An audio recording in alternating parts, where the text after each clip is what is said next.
Oh, oh, it works. Magnificent. Excellent, excellent. The wrong lights.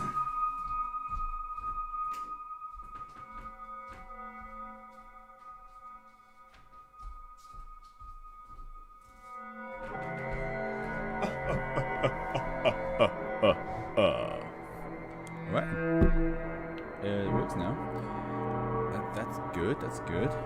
I'm streaming both on Twitch and YouTube at the same time. That is so much fun. By the way, how is the audio for my voice and how is the audio for... Shit.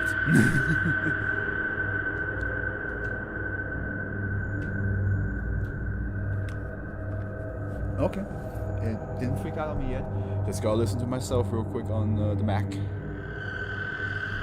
Dun, dun, dun, dun, dun.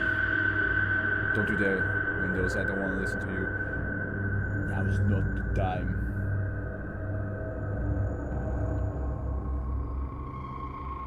Okay, how do I sound? How does it sound?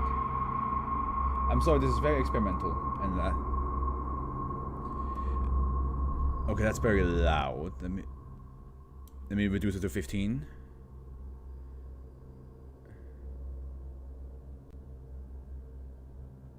Okay.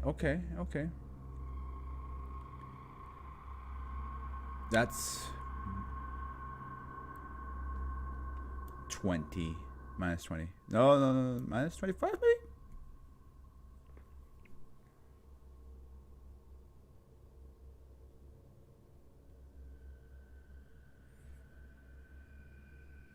Now it's a bit too quiet. 20. Minus 20. Exactly minus 20 decibels.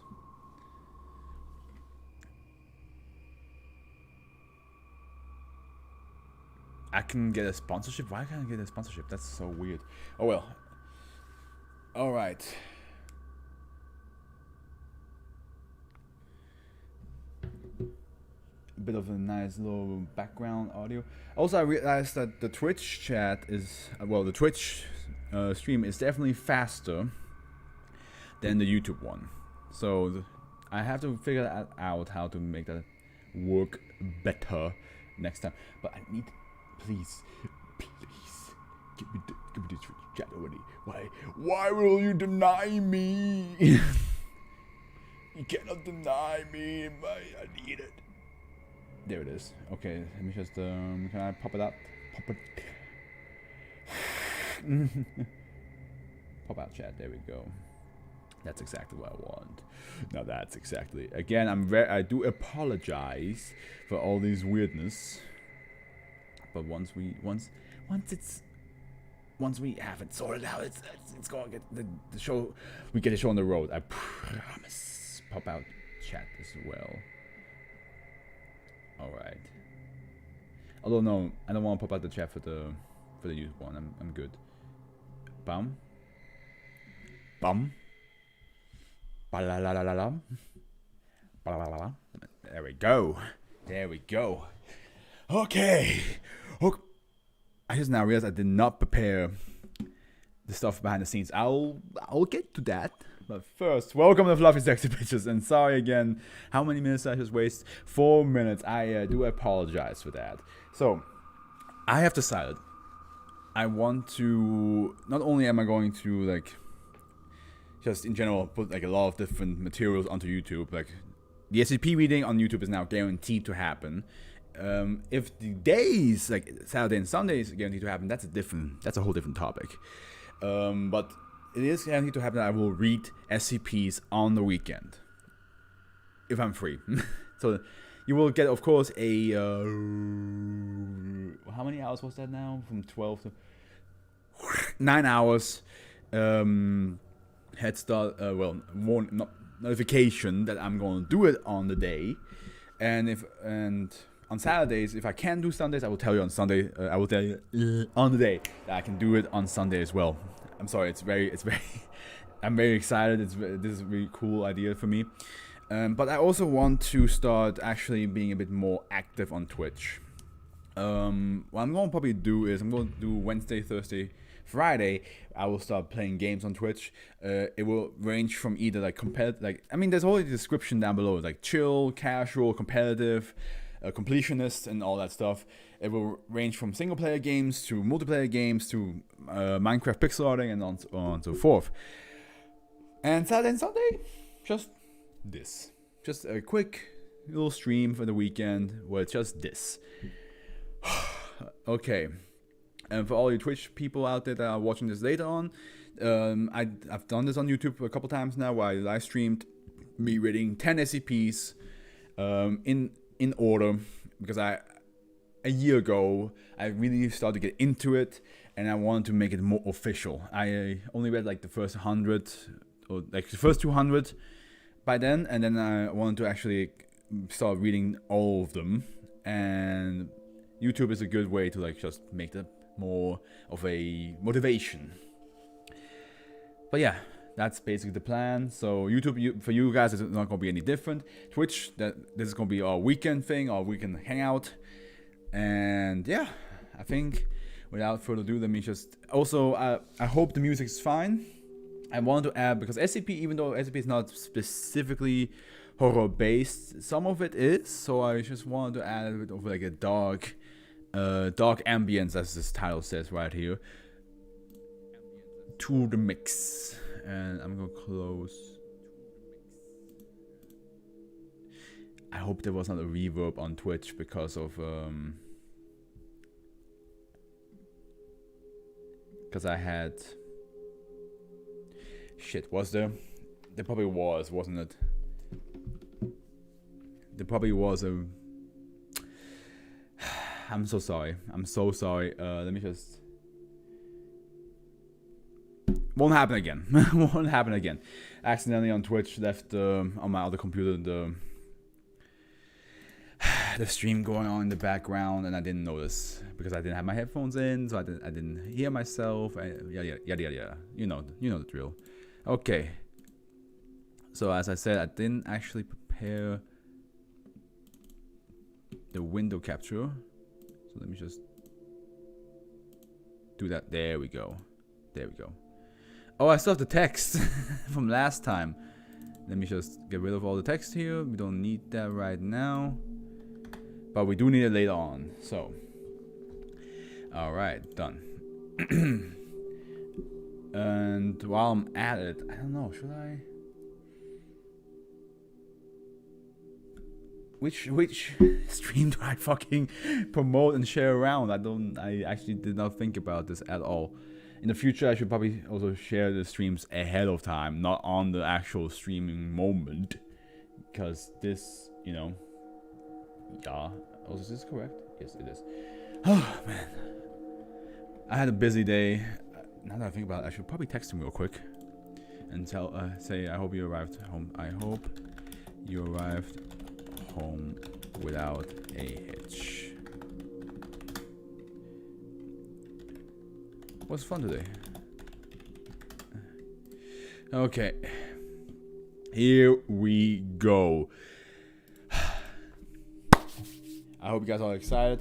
I'm gonna get myself something to drink in the same time, because reading shit out loud might make a man a bit thirsty. Ramune. Okay. Not gonna open up just yet, but we shall start reading SCP-590, which is He Feels Your Pain.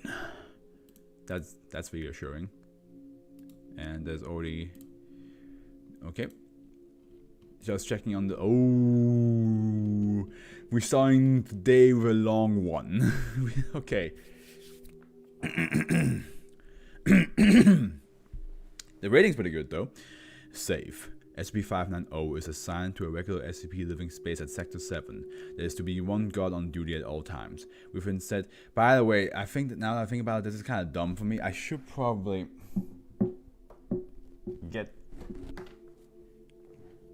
be able to hear it myself, because I won't hear the alerts if there is any alerts coming through.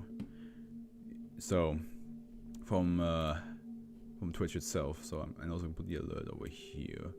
and maybe make it tiny bit smaller, like right around here. There we go. How does it sound for you guys? Is it? I'm just going to quickly. Again a viewer.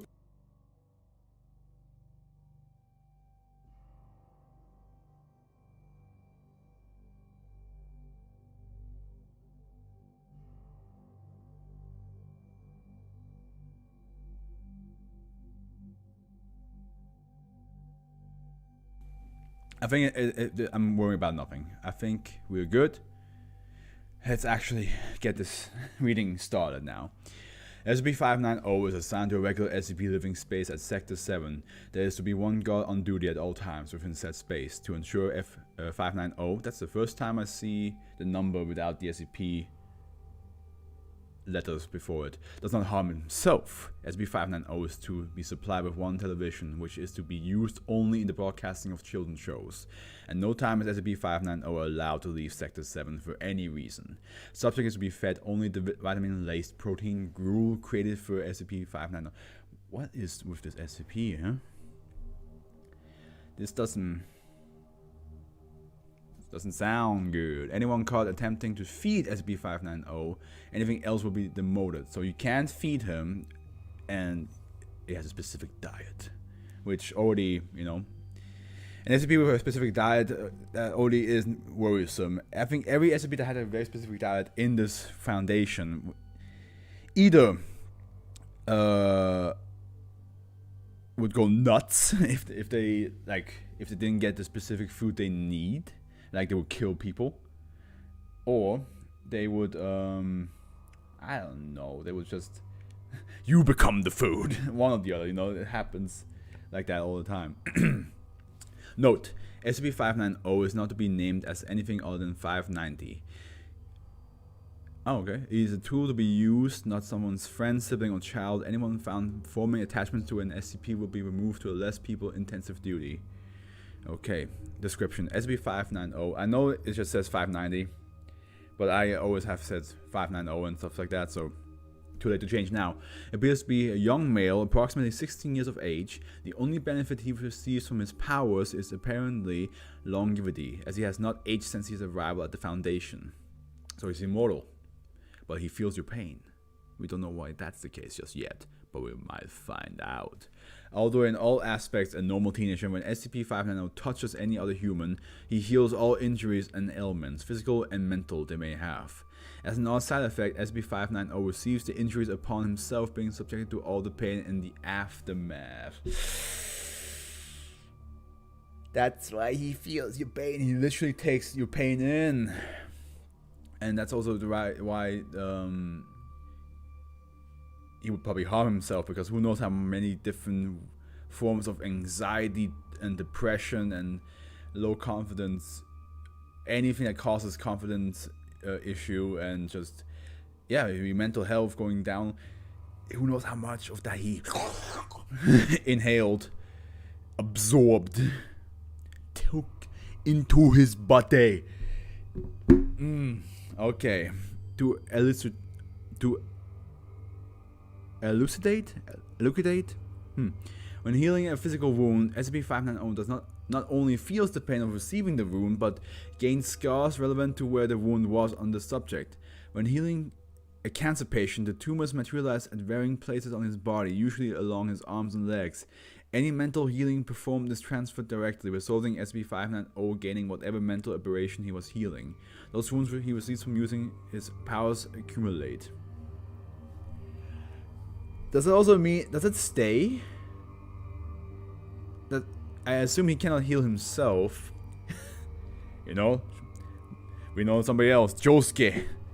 He has a Josuke situation where he can heal other people but not himself. So I assume he's just stuck with those things, huh? I mean, the physical wounds, yes, they heal, but the mental wounds, he's just stuck with those now. How dare you? How dare you roll away? You're the only thing to salvation. SCP-590 is not capable of healing mental disorders caused by psionic induction. Also, I'm just gonna make it a bit quieter for myself. Oh, you know what? Just gonna make the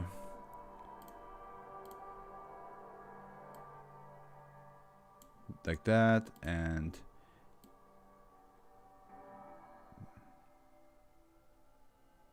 back to 10, so that way it balances itself out. Psionic induction, including those caused by certain mind-altering SCPs. Okay. Sorry about that sound, if it was very loud.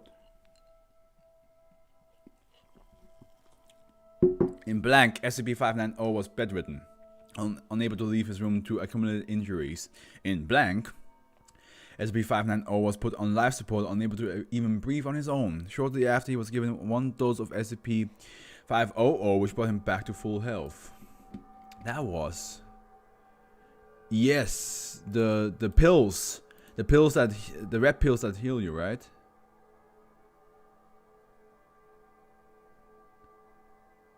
Yep. It's the red pills that heal you. So they used one for him. Damn, okay.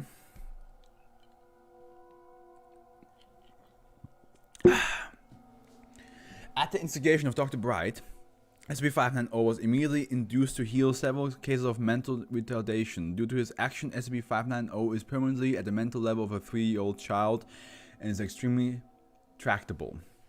SCP-590 is currently reserved for use on researchers and above. Any requests for testing should go through Dr. Blank. So the moment I see those texts, I would usually hop over here and read them first and then go on with the SCP, but there's only like 1 sentence afterwards anyway, so might as well read that first. This is a bad idea, mutters Dr. Jack Bright, currently in the body of a 54-year-old Jewish butcher who had been sentenced to death for killing his wife and using her body as extra stuffing in his meat pies. Excuse me, what? Like, half of me was like, oh man, the background audio is still pretty loud for me. And then I heard that, and I was like, well, I read that, and I was like, you come again? Comment c'est pas? This body was the closest to being what might be considered his own, even if it did knock a few decades off his age. He slides into a seat at a large table, trying to get comfortable. He's been female for the past several months, and slipping into a different genital host always made him feel like bits were hanging out where they shouldn't. I think it's a fucking horrible idea, but 056, often referred to as Cowboy, and once upon a time known as Michael Bright, slips into his own seat. He adjusts his belt as he tries to make himself at home. But he hadn't felt right since he gave up his guns. He cast a barely concealed avarice-filled glance across the room at the current owner. She earned them. He had no right to ask for them back, but no gun felt the same. You do a lot for a family, especially when they get... He searches for the word, having trouble finding something polite. Old, Michael. She got old, Jack fills in. Never one for politeness. He turns to his other side, making sure his younger brother was safe in his chair and wouldn't fall out. He had to take care of TJ. The meeting setup was very explicit. No guards, no nurses, no one who wasn't family. Period. It's weird to think of one of our brood getting old, but she aged kind of quickly too. I thought she gotten herself a new body. Yorick Elroy interjects from where he leans against the wall. As one of the younger members of the family, the roundabout grandson of Dr. Bright had chosen a standing position, preferring to let the elders get comfortable. The fact that it also allows him to monitor all the exits to the conference room and get them to the fastest probably also factored in. I feel like she was involved with the ruckus at Site 23, someone said. Might have been a wish granting from 239. Opinions the youngest member of the troop, Special Agent Sarah H. Argent. Okay, sorry, that's okay. She too chooses to stay standing, but as opposed to her laconic cousin, she was pacing the foundation side of the table. Her hands never far from the handled revolvers that were, if not her birthright, then her due. You know, like with... Her gaze drifts to where her father was drawing with his carry-ons. Everyone followed her gaze, and then glances away almost as one. The family that guilds together. How long do you think they'll make us wait? Cowboy asks as he fiddles with his belt for what feels like the 100th time in 5 minutes. Not long, says a voice by the door. The foundation side of the bride family turns to attention to the door and frowns as one. Was there someone speaking? It was hard to tell. Nobody was there. She was Asian and young and kind of wide. Okay, so fat. It was hard to keep these facts in mind. She was dressed kind of like...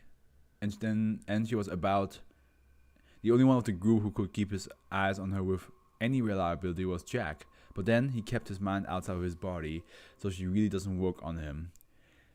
They sent me first to make sure you guys were abiding by the rules. She walks down the other side of the table, looking at chairs, checking underneath in general, being suspicious brat. He doesn't bother looking at any of the people that didn't interest her. No Sarah?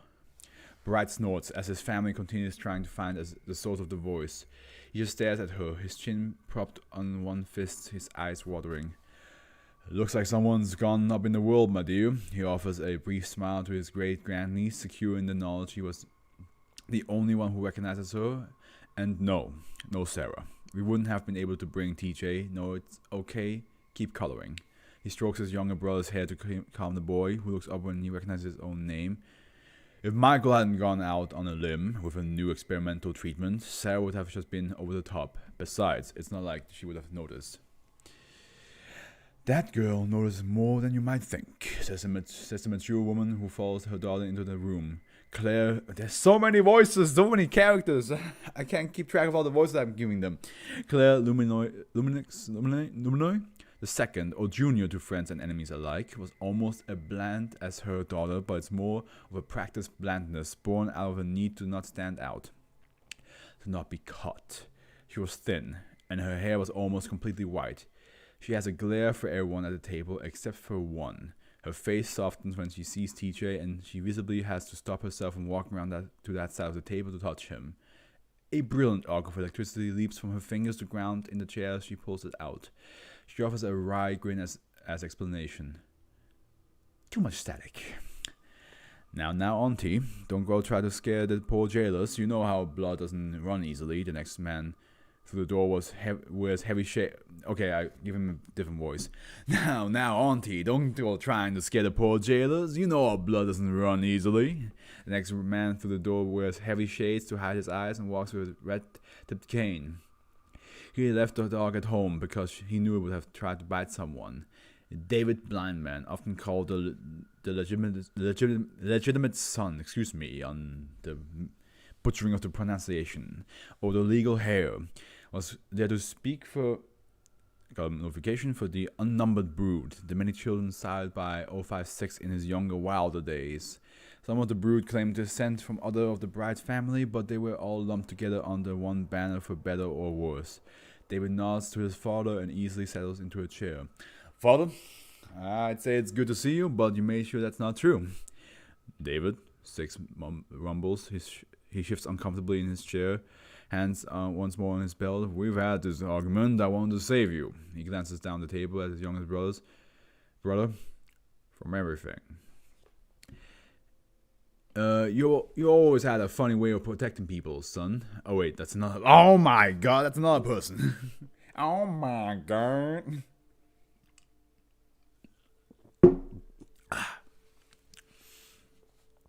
The two-seated foundation employees jump to their feet as a young, dark-skinned woman dressed in a traditional hijab and form-hiding dress floats through the door. I feel the need to point out that floats here is only used as in the sense that it appeared so, not that she was actually levitating. You have to be specific when describing these people. You never know what they can actually do.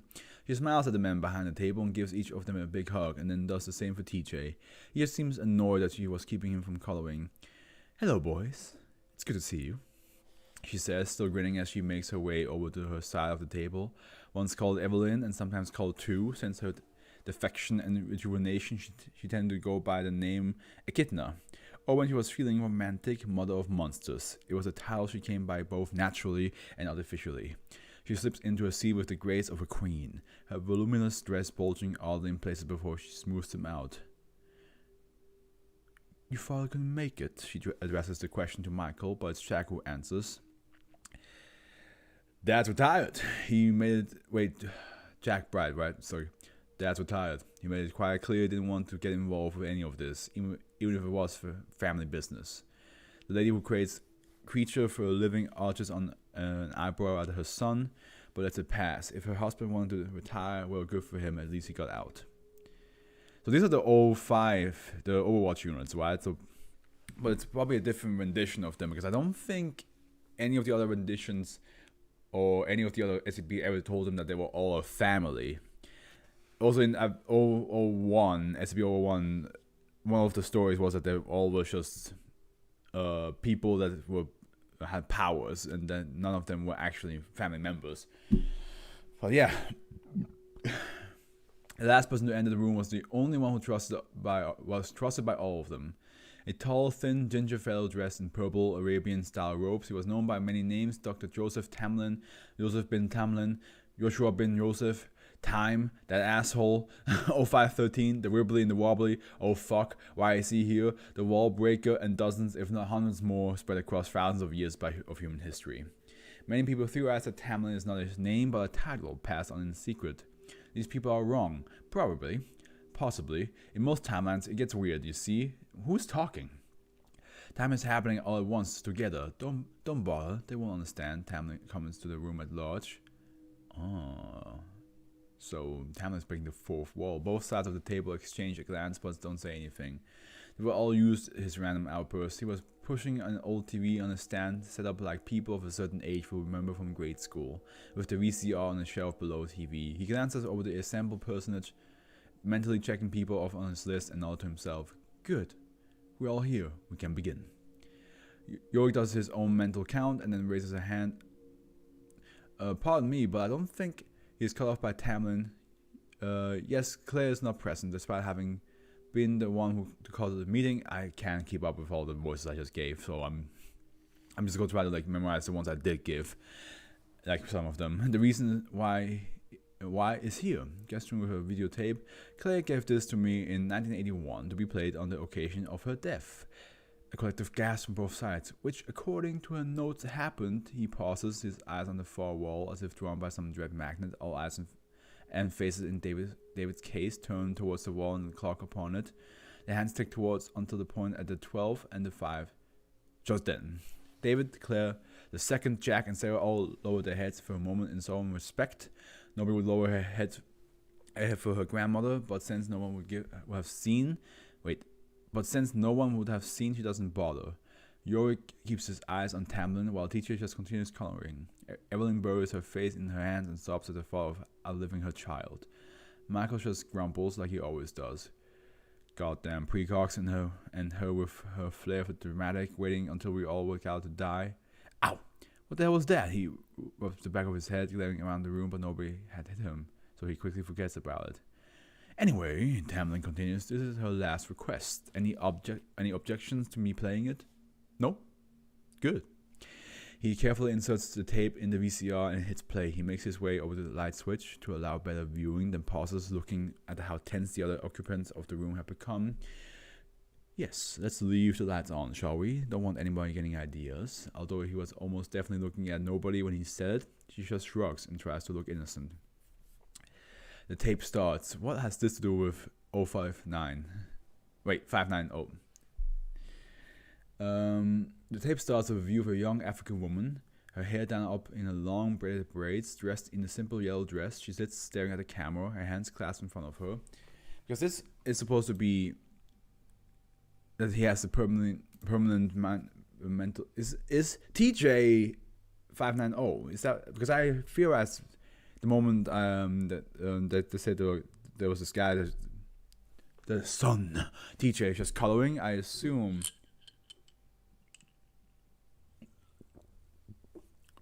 That's 590. Sarah frowns, looks at Claire too, and peered at Evelyn, shook her head and leaned forward, mouth opening to ask her Uncle Jack a question. He just presses his finger against her lips, not looking at her. I'll explain later, he reassures her. She crosses her arms over her chest and leans back against the wall, pouting only a little bit. On screen, Claire nods, seemingly in Jack's direction.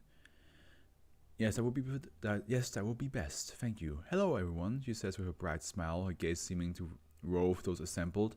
The others kind of nod in response, aware that on some level she was seeing them, or had already seen them, or whatever. Yeah, basically, either the VCR, the tape, allows her to see them, or she saw the future and knows how they reacted. SB590 doesn't look up from. Yeah, there we go. There's the answer, TJ. He just lifts one hand to wave at the screen. Hi, Claire, I miss you. His brother stares at him in shock, unused to him being verbal. Claire on screen smiles wider, looking towards her beloved brother. I miss you too, TJ. You keeping an eye on your big brothers? She doesn't seem to expect a response as she returns her attention to scanning the company. Hello again, my family. It's lovely to see you all together, even if the circumstances aren't the best. So let's get the legalese out of the way. I, Claire Luminoy, Senior, born Claire Bright, most often known as the little sister, being of sound mind and currently sound body, do hereby declare this to be my last will and testament, and do declare Jory Tamlin to be the sole executor of my estate. She takes a deep breath and pauses, cocking her head to the side. Her gaze falls on where Jack was shifting, looking like he was about to speak. Jack frowns at the screen and closes his mouth, but for several minutes there is silence, the real-life Bright staring at the on-screen Bright as if each was seeking to outlast the other. Everyone else shifts nervously, unsure of what to expect. Finally, Claire, her eyes narrowing into her Claire, speaks again. If you don't say it, I can't respond to it. You know how this works. Bright blows out a mouthful of air, a great long exasperated sigh. How can we be sure you're dead? At that exact moment, every cell phone in the room rings with the individual picture text ringtone. Jack tries hard not to look embarrassed as the gentle strings of the Macarena overrides the other tones. He flips his phone open, looking at the gruesome photo terrain. Oh. Well, at least she died in bed. Yes, I'm sure that was a great comfort to me, replies with a wry grin, shaking her head at her brother. I have passed, although my shadow will rest long upon this world. After all, what good is being able to see the future if you can't go on changing things after your death? Ha! Dog won't have nothing on me. You can get your britches. Her eyes rove the table, her grin threatening to split her face in two. Ooh, that's kind of a gruesome image. Not even Harry Seldon will match my machinations, but right, not gloating. She clears her throat, trying to pull her features to a more sedate, neutral expression. My will. Yes, let's do oldest to youngest, shall we? Well, I guess TJ is technically the youngest mentally now, but he's probably maybe... And he's 16 forever.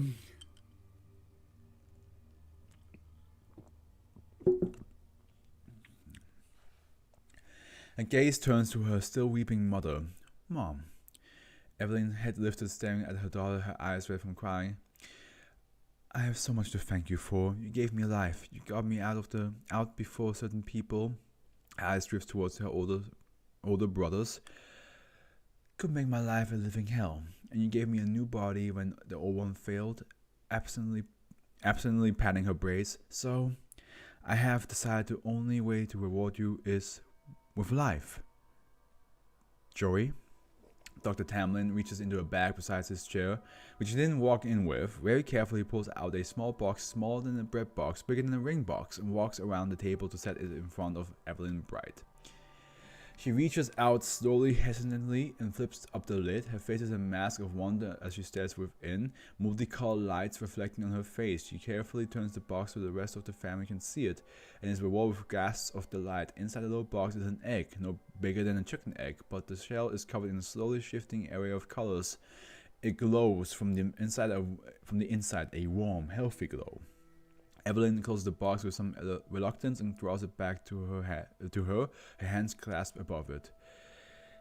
It's called a mundane egg. According to the dealer I got it from, it's supposed to contain another universe inside, another little Big Bang, waiting for entropy to spiral out of control, so it can have its turn. I don't foresee it hatching in your lifetime, but I think it's still something fun for you to have. You were a fantastic mother, as much as you could be. Thank you, Mom. Akina lowers her head and pulls her veil across her face to weep in solitude. Okay, so what is everybody else gonna get? Turning her eyes from her mother, Claire brow furrows as she eyes her eldest brother with some distaste. Michael, what do you get? What do you get the man who's taking everything? She gestures calmly to Tamlin, who rummages in his bag before pulling forth a case roughly 2 feet long, maybe a foot wide, hard shell, and flip open latches like a musical instrument. He slits this down the table to Michael, who stops it with one hand. Leaning forward, Michael unlatches the case and studies the content with a look of confusion, before turning it to face his family. Inside are the remains of a broadsword, nestled in fitted red velvet casing. A foot and a half of handle and blade fill the bottom, while the top holds several shards of the blade strapped in with elastic. He turns his critical gaze to the screen, one eyebrow arching. What the devil is this? The name of my little underground railroad. Excuse me. Or at least the one that stuck, is The Little Sisters. I've always loved it, because it works on so many levels. On the one hand, everyone loved to make the 1984 reference, with the Little Sisters forming to help keep an eye on and harass the big brother that is the foundation. And on a more personal level, it was always a jab from me at you, saying Little Sis is always watching her personal big brother. With me gone while the name lives on, the video nods to her descendants. I am no longer here to give you my personal attention, so I had to leave you with something that would always remind you of me. That, one dog hand pointing towards where Marcos inspected the damaged blade, is the original soul of Damocles? Bleh. Let me tell you, it took a fair doing to track down a work of fiction, and as you can see, it's been through a lot. But now, whenever you look at this, you will feel the weight hanging over your head and remember me. A cruel smile passes over her face. Who knows? It may save your life if you keep it nearby. And she winks, knowing that even that little bit of a hint at forewarning will keep it close by him. Which brings me to the middle brother and my mixed feelings. Her gaze shifts to Jack, who is caught in the middle of making sure TJ doesn't spill his juice box. He glances at the screen with her face that is devoid of emotion, unsure where his sister is taking this. Jack, my brother, my friend, my greatest enemy and often ally. Jack doesn't look at his older brother and at work superior. Michael, however, lets his glare travel between screen and brother, scowling deeper and deeper. Claire continues as if nothing was happening. For you, my dear brother, I offer my silence, as I ever did. A glance is shared between the brothers and their sister on screen, and you can almost see all three mentally agree to never bring it up. And this, I know you thought you had accounted for all of them, but I managed to squirrel one away. Dr. Tamlin pulled a bottle from his pack of many things, a bottle whose very shape causes Jack to gasp, and his face to light up in delight. The bottle appears to have been made by a glass blower with a bad case of the hiccups, and the liquid with it is dark, a little syrupy, and has deep blue tint to it. Trying to think if this is any of the SCPs that I know, but I don't think this is the weird fountain of youth made out of children from the previous ones.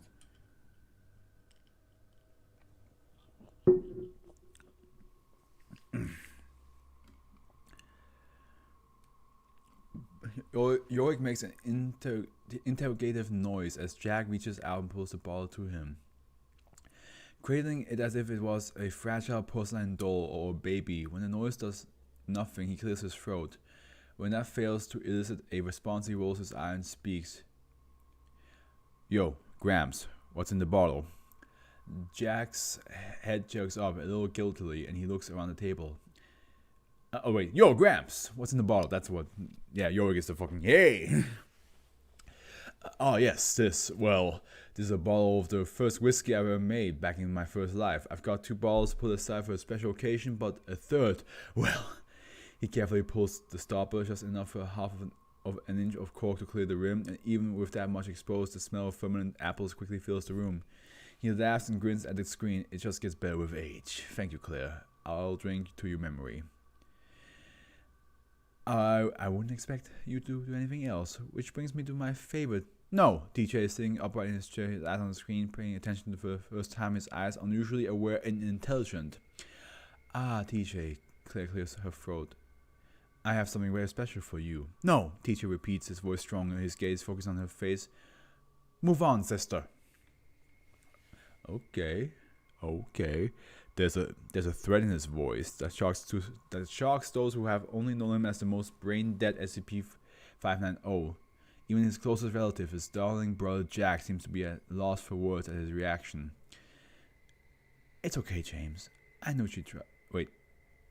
It's okay, James. I knew she'd try this. We prepared. TJ snakes a hand out to grab Jack's hand, squeezing it lightly. Claire's brow furrows, staring down her younger brother. Then she shrugs it off. If you don't want it, I'll make sure someone who needs it gets it.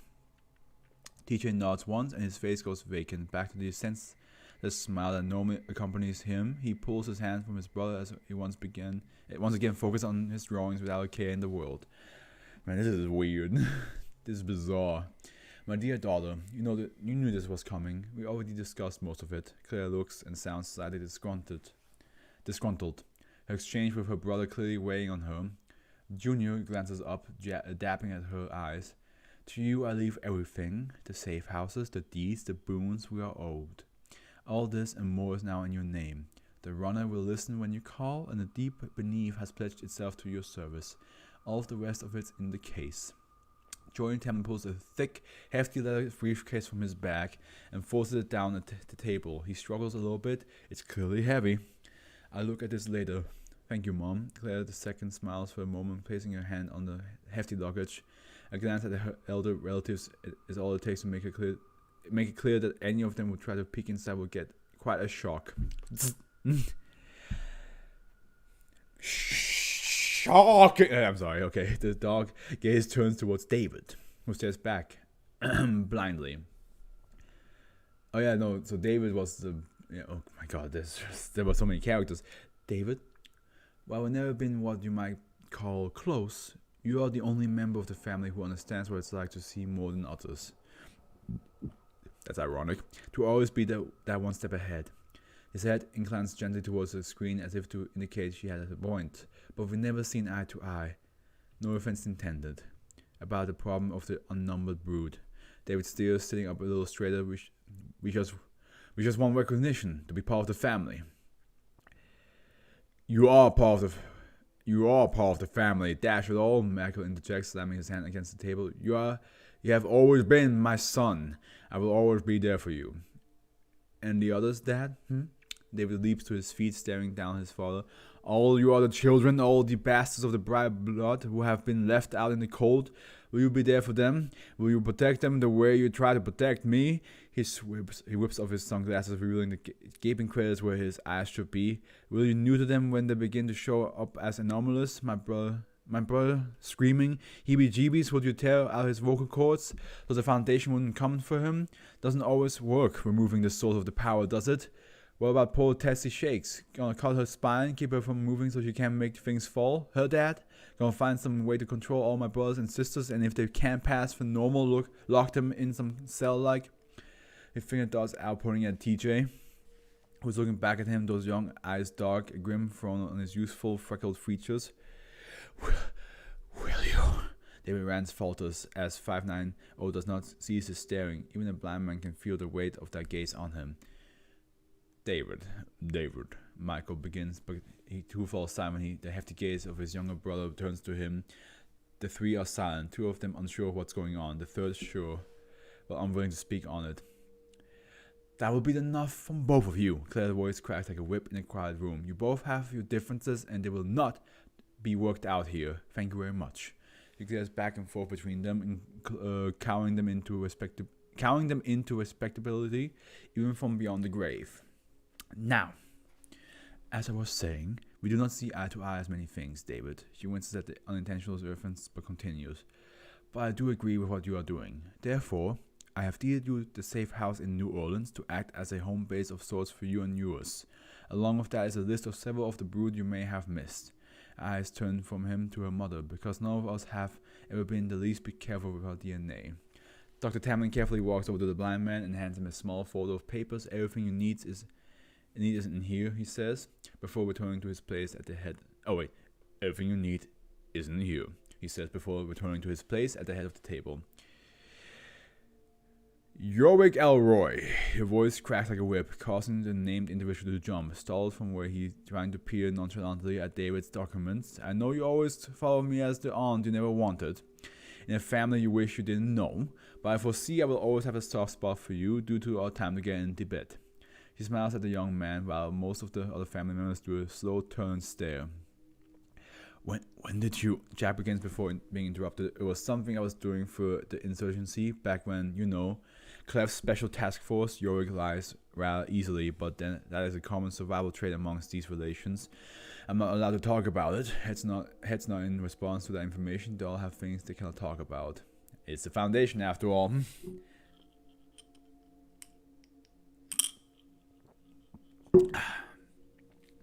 Because of that, I did want to give you a small memento, a reminder of me, and a warning.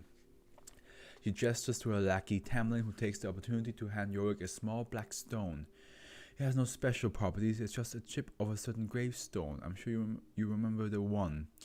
All it is a reminder, and a warning, of course. She straightens herself, letting her eyes adopt a far-away gaze, her voice deepening in the manner of cheap fortune tellers worldwide. Do not go seeking immortality. It will find you. Yorick shivers and slips the stone in his pocket. Thank you, Claire.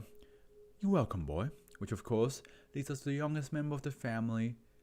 Hello, Sarah.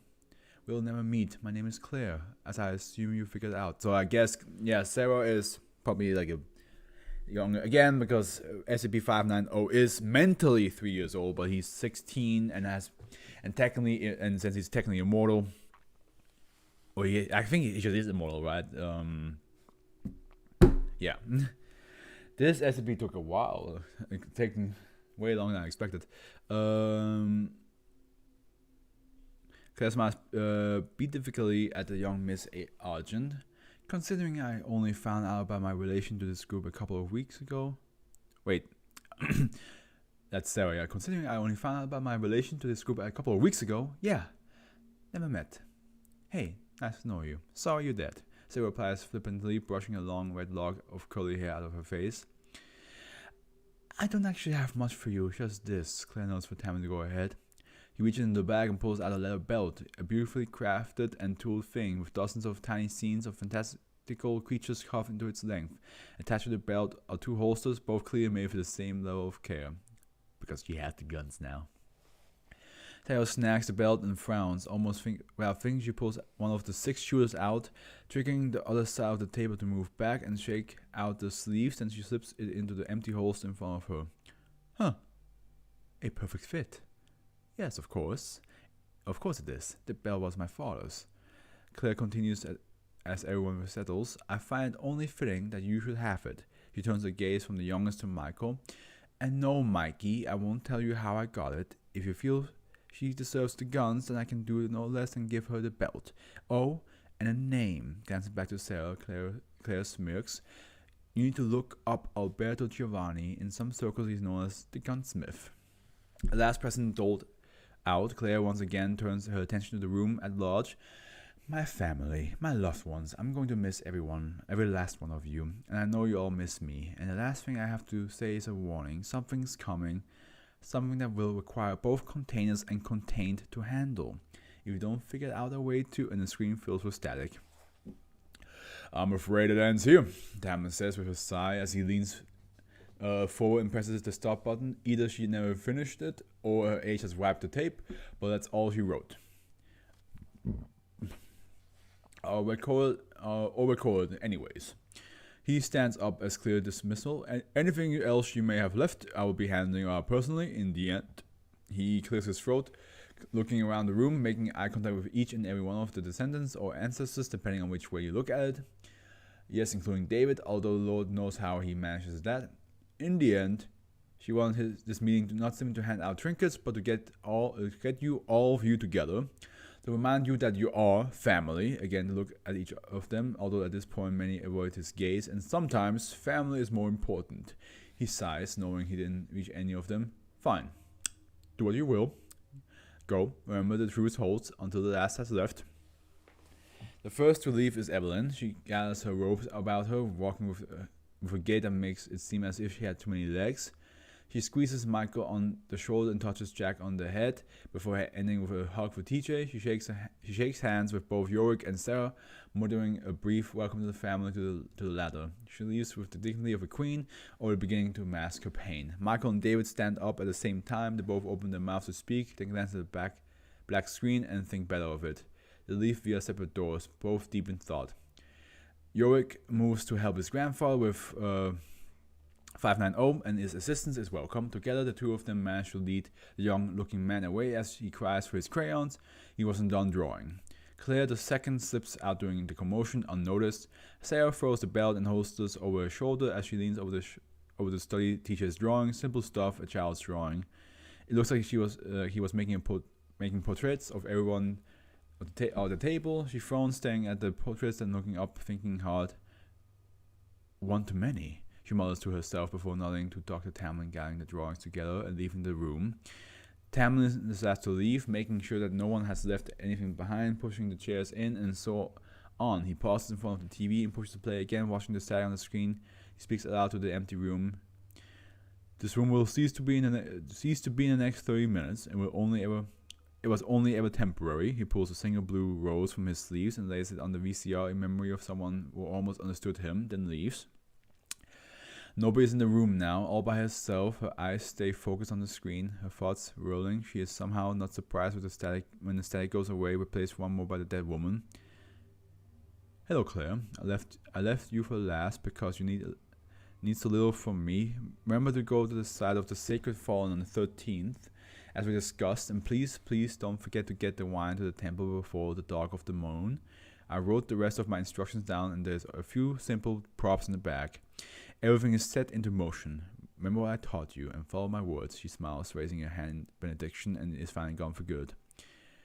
I remember, grandmother. I couldn't possibly forget. She sighs, pulling herself to her feet. She absently grabs the bag as she walks towards the door. She flips the light off, letting her words echo in the empty room. Anything for the family. Okay, whew. That was a long extra bit. That was definitely way longer than I expected. We almost read for like...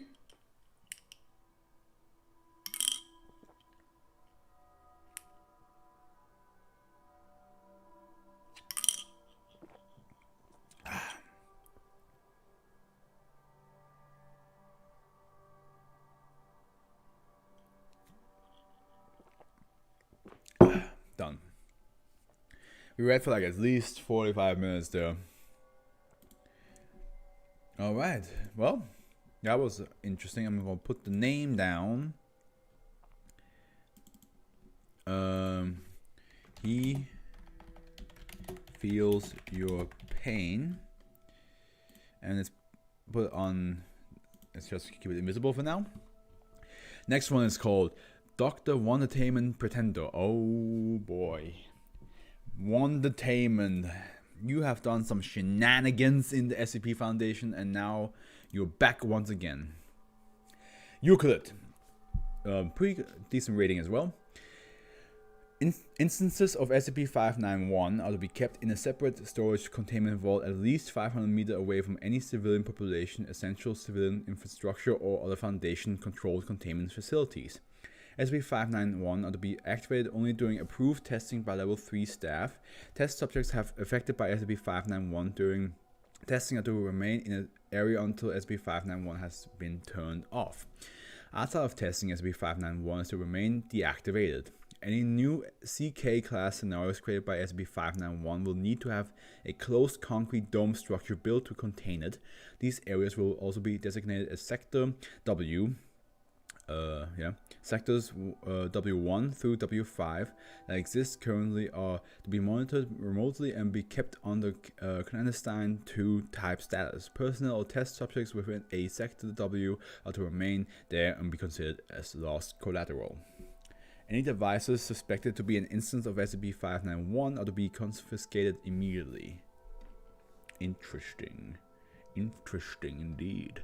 Description: SCP-591 refers to a line of video game consoles originally developed as a counterfeit of the Nintendo Entertainment System. But it's Dr. Wondertainment System now, isn't it? Okay, I see how it is. Actually, yeah, Dr. Wandertainment was like, I can't make toys no more. I gotta make video games now. SCP-591 was labeled as Nintendo Pretendo in 1985 and manufactured in Southeast Asia. Official records indicate that the Pretendo brand was bought by another company, Dr. Wandertainment, supposedly to establish themselves in a growing video game market. Pretendo was then re-engineered as a standalone console system that was capable of playing both NES games and Dr. Wandertainment's own line of 8-bit video game titles, hereby referred to as SCP-591-number. Such SCP-591-numbers titles include but are not limited to -1 Eskimo Mo, which for some reason we can click on. Okay, that's another SCP. Genre platform, Wappen, arcade shooter, Dusky's Adventure in Steadland, platform. You can do that on television, survival horror. WLB Sports Deluxe Sports, WW1 Ace Trench Digger, puzzle.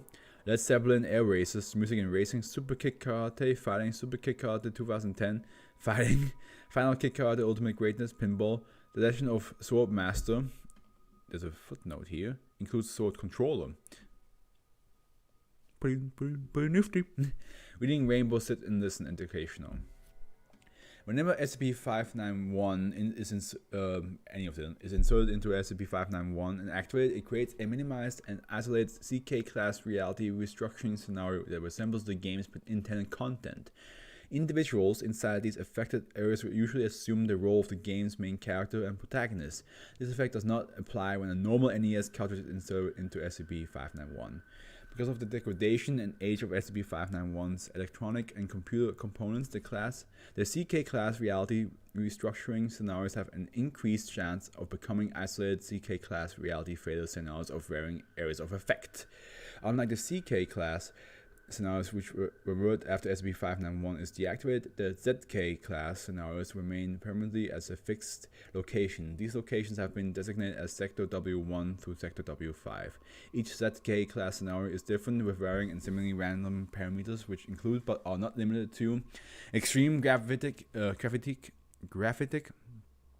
fluctuations or fluctuations or absence thereof, time dilation, light speed significantly reduced or even a halt, randomly placed cubic structure of varying elements in a solid state, including some actinoids regardless of half-life, absence of any kind of naturally occurring radiation, including cosmic background radiation, areas that consist of a perfect vacuum, the creation of non-linear spatial anomalies or a similar transfiguration applied to pre-existing structures and or blank. Based on previous testing, a Z-class scenario being generated from a C-class scenario has steadily increased from a chance of 1% to 32% over the last 28 years in Foundation custody. It's growing, the percentage is growing. Based on Cease Entertainment Company records, there are suspected to be a total of 253 consoles and roughly 1,300 game cartridges still unaccounted for, including an alleged Pocket Pretendo that may or may not exist as a prototype. To date, no mass until recall for SCP-591 has been issued by Dr. Entertainment, and we got this access granted, which is level 3 access required. Addendum 1. There have been a limited number of cases reports involving some individuals physically surviving a Z-class scenario. Those individuals recovered from the incidents are usually altered so drastically that they have little chance of survival outside of the respective Sector W. There are also 2 reported cases of an individual leaving a Z-class scenario physically unaltered by continue to assume the role of the game's main character pre-incident because the effect of SCP-591 during a Z-class scenarios are largely unknown and are becoming exceedingly unpredictable and dangerous to research. All further play testing of SCP-591 and SCP-591 number is hereby suspended until further notice. Okay. That's kind of fun though. The idea that there's a fake console that is a parody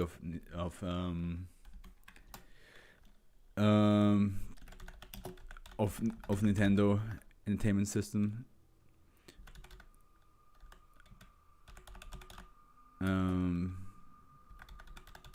There we go. All right. Why am I even writing it out? I can just copy and paste. All right. Next one. Okay. Inaccurate history book. Aren't they all? This one is rated, I believe, a little bit higher than the first one we read. Euclid again. Special containment procedures. SB592 should be contained in the research cell 1611E at all times, locked in a steel box in the middle of a frosted glass containment cubicle. Also in the cubicle are a table, two computers, a standard-sized computer scanner, an internal network connection port, and 2 pairs of visual distortion goggles, which must be worn upon entering the cubicle so as to make SB592 illegible. The first computer serves as an analysis machine, the second as a custom firewall. All the devices have been modified with specialized software and hardware. See testing protocol for details. And the network port has been secured such that no device other than the firewall may use it. It is strictly necessary that the computers and scanner are turned off and unplugged after experimenting, and that they are only powered for the duration of the experiment. The front and back covers of SCP-592 are to be covered in black opaque tape at all times. The cell must be guarded continually to ensure that SCP-592 is not removed. Description: SCP-592 is a large hardcover book which exhibits no external qualities that could be considered unusual, but which can cause delusions, psychosis, changes in the physical health and appearance, or even severe wounding when read. It is titled Chronicle of the 20th Century and consists of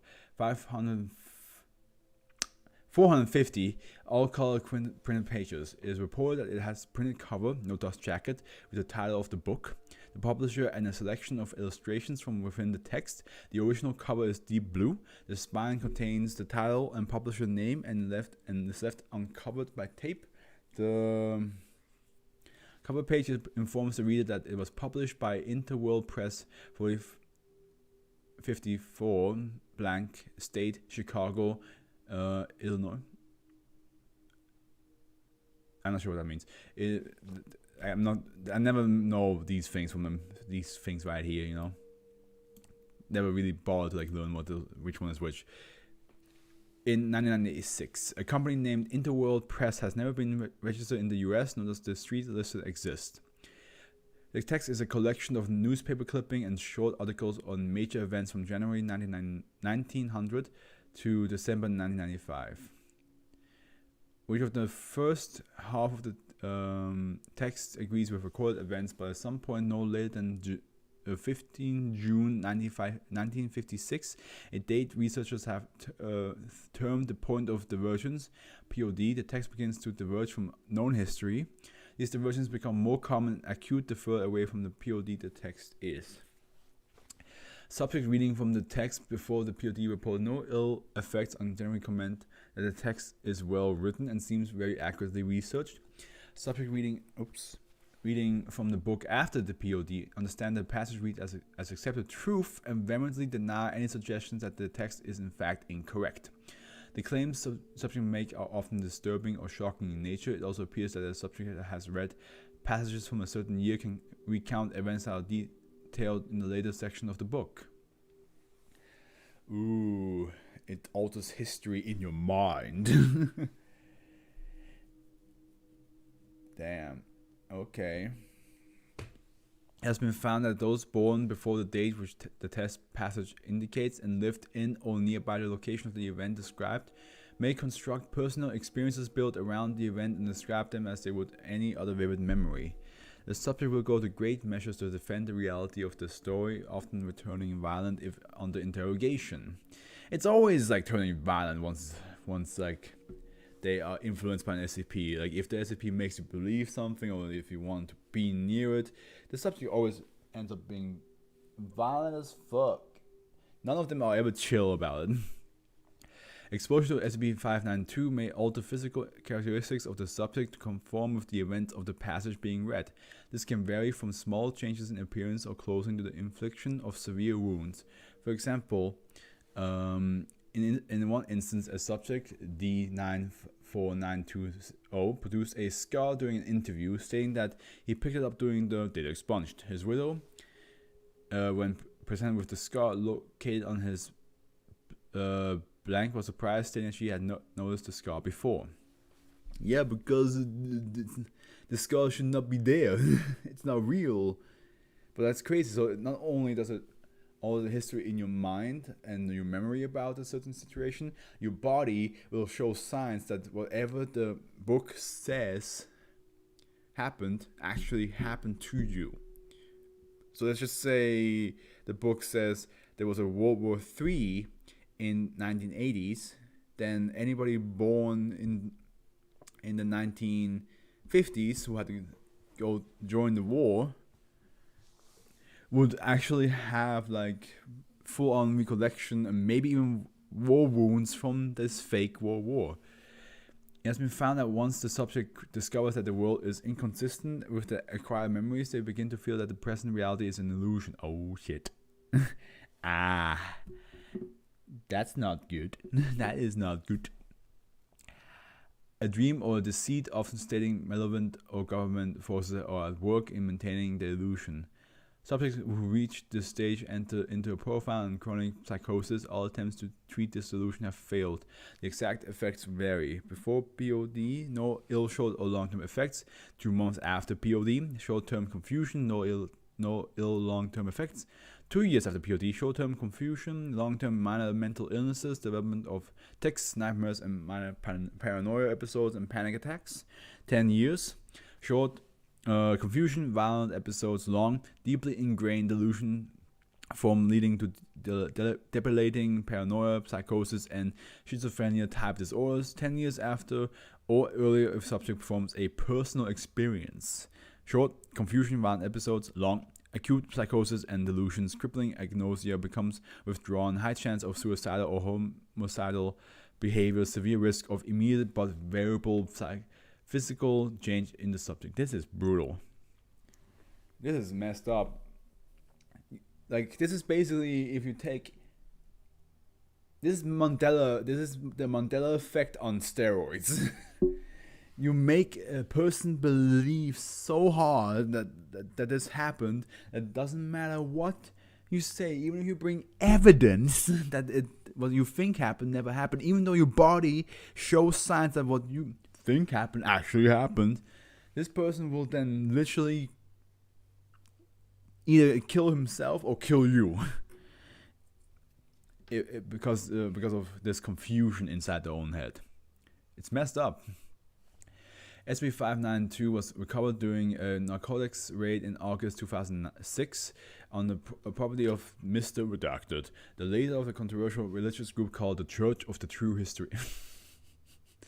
Of course they would call themselves that. I mean, once you read this book once and then you go around telling people about it and a whole bunch of people start believing this, and then you find out there is another history out there, which you don't find. Not only do you find out, it's basically the history that you knew before becomes strange to you. So of course there's gonna be a whole cult around it. Like, yes, this all is just fake. Despite being in possession of SB592, Mr. Redacted is believed to have started the church for financial gain rather than revelation. The owner may have only survived exposure from SB592 for almost 2 years because of his rampant drug use, which include methamphetamine, that's just meth, right? Cocaine and a host of opioids. Though psychedelics, especially DMT, are known to have been used and probably interact with the effects of SB592 more than the others, Redacted believed that his delusions came from his drug use, but noted that a year after exposure to SB592, he found himself turning to drugs more often to hide away from the truth. In custody and deprived of his usual chemical relief, the suspect became comatose and died a week later. The circumstance of the acquisition has led to proposal to test. That's kind of shocked me a little bit. Okay. Test SCP-592 in combination with psychedelic drugs. See proposal blank. Can you imagine, like, how many people have like taken drugs to escape our reality? But this guy is taking drugs to escape a fictional reality to come back to us. That is messed up. Addendum A. The chemical properties of SCP-592 have been studied by Dr. Grayson and the chemical forensic team. Dr. Grayson proposed that samples were obtained by means of cutting small squares of paper from the book while wearing distortion goggles. The squares were small enough to contain no more than one word. Squares containing portions of illustrations were covered by black opaque tape as soon as extracted.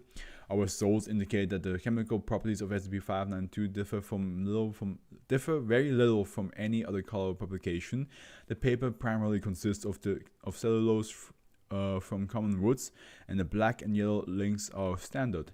It has been found, however, that some chemicals used in the cyan and magenta inks, while entirely known to science, are not normally used in the industry. An expert in inks and dyes has commented that the chemicals will be an inferior but acceptable substitute to those currently in use if certain metal elements were much scarcer and therefore much more expensive than they are today.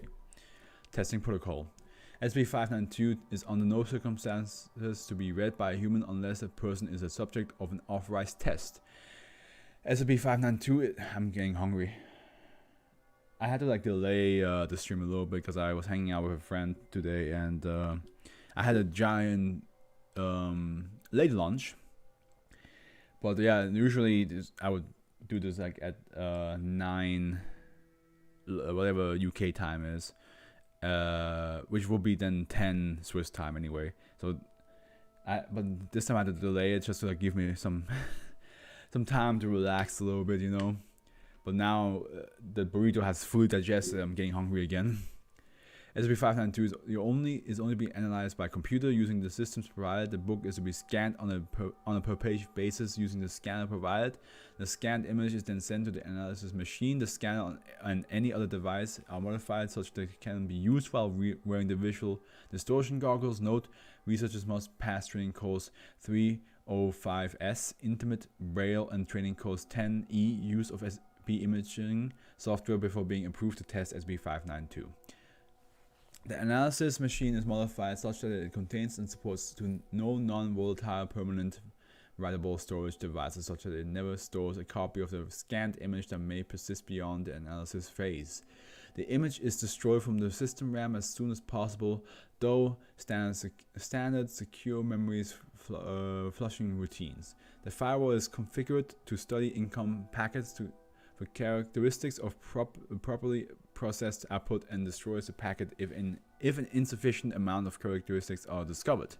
This prevents the transmission of the text or images that have not been sufficiently obfuscated. As SCP-592 is heavily illustrated, there are two analysis protocol. Analysis text. The analysis machine uses industry standard optical character recognition (OCR) system to parse the text in the image and then destroys the image. The text file is then passed through a series of custom natural language processing (NLP). That's a lot of technical terms here, man. You can just say it just scans shit and it does it well. Routines to summarize the text. The original text file is then destroyed and the summary is sent to the secure foundation. Oh, that's actually kind of good, because I'm pretty sure if it summarizes the events of the text, that just lessens the chance of the effect to happen, if the effect at all happens after this. The NLP routines analyzes the passage using statistical methods incorporating databases of the diverse English corpora, some details of other SCPs, a correct chronology of events extracted from various texts, and a severely limited referential network of other entries in SCP-592. Note: efforts to increase the degree in which analysis references other events result in an incident here whereby data expunged, resulting in 3 researchers being euthanized. See documents SCP-592-blank. The summary is composed in such a way as to mitigate any possibility of exposure to the true material of the passage, but still provide useful analytical details about the event described. An example: SCP-592- some 0907778. Note lexical tokens from source database are presented in all caps. Date 7th September 1977. Location Southern United States 99% certainty. States blank 79% certainty, blank 11% certainty, or blank 9% certainty. Type newspaper clipping. Summary: the passage is describing human conflict. The human conflict is of an ideological or religious nature. Damn it, it's hard to switch. The passage seems 56% to be lamenting in tone. The passage contains the numbers 2000, 1977, and 16. In relation to events some 01077C and event redacted is likely 78 certainty. It is certain 98% that the passage contains a reference to both SCP blank and SCP blank. Related incidents SCP-592 blank loss of limb following exposure to SCP-592 article on war. Hey, that's what I've been saying though, bruv. The moment that the moment it reads about a war, there's probably gonna be somebody that's gonna lose something, have some war wounds, the phantom pain. Analysis of images. SCP-592 contains around 200 illustrations. These are cropped from the scanned images as part of the OCR routine. The image is then subjected to a number of Fourier transforms and convolutions to obscure the resulting output for the human recognition while simultaneously analyzing its structure and providing a summary of its contents by statistical analysis. Record of the original image is then destroyed. An example report, SCP-592 okay, so summary and image. Okay, gotcha. 098. Date is 1st April 1963. Location unknown. Unknown bedroom with Western furnishing. Type full color photograph. Subject: the image contains 2 adult persons standing, 1 human child sitting on a chair or stool, and SB blank with 100% certainty that 100% certain the persons in the image should have facial feature. With 100% certainty the persons in the image do not have facial features.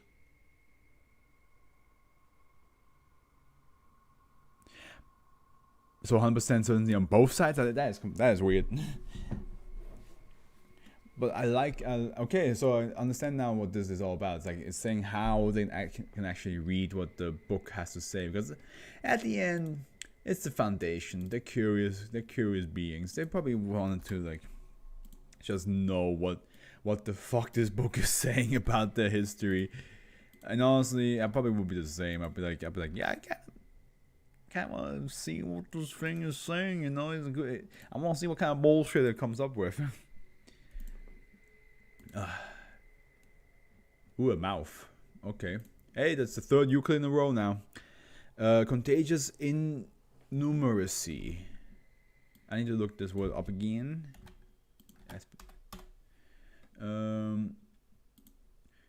Marked by an ignorance of mathematics and a scientific approach. Underestimates of the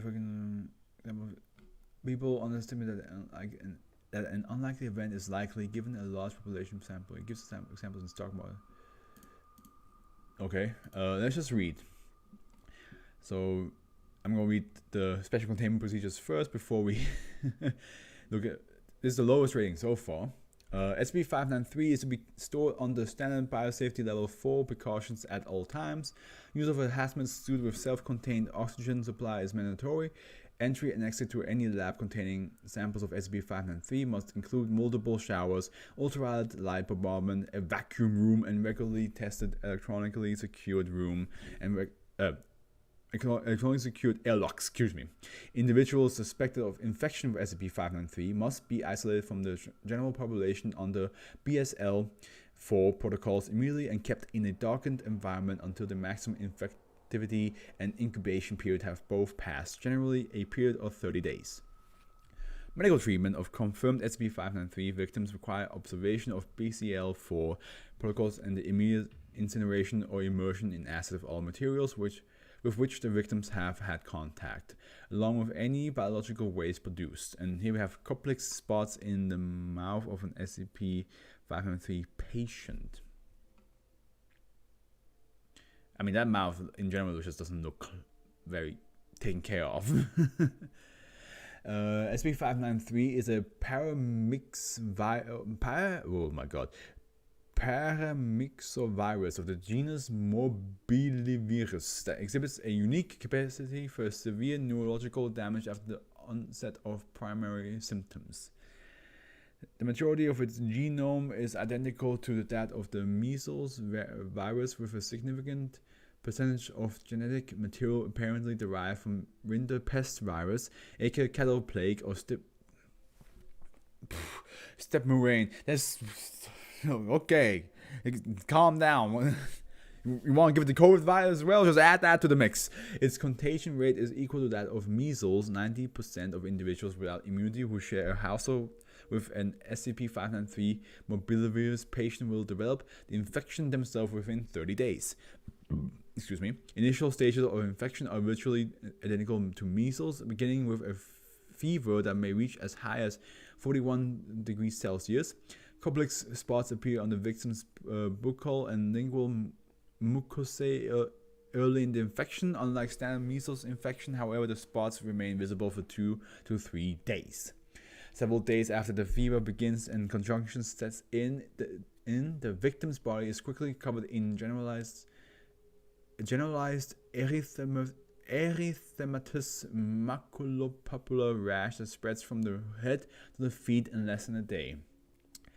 Ocular sensitivity to light also sets in around at this time, and victims do not conform to darkened areas or otherwise protected from light may suffer consequences up to and including total blindness.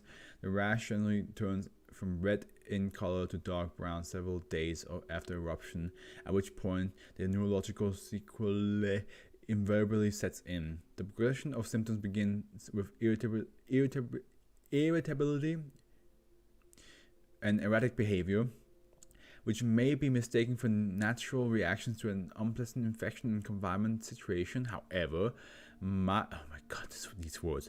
Myoclonic spasms and seizures swiftly follow. EEG examinations of victims show widespread cortical dysfunction. Physical examination of victims' brains showed the involvement of data expunge and significantly elevated gamma globulin titers.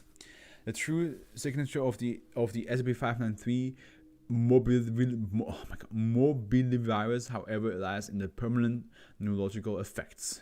Okay, I was about to say, because so far this just sounds like a hardcore virus, which doesn't seem very anomalous. This could exist eventually in our own time as well, you know. But now here we go. What makes it anomalous? What makes it an SCP?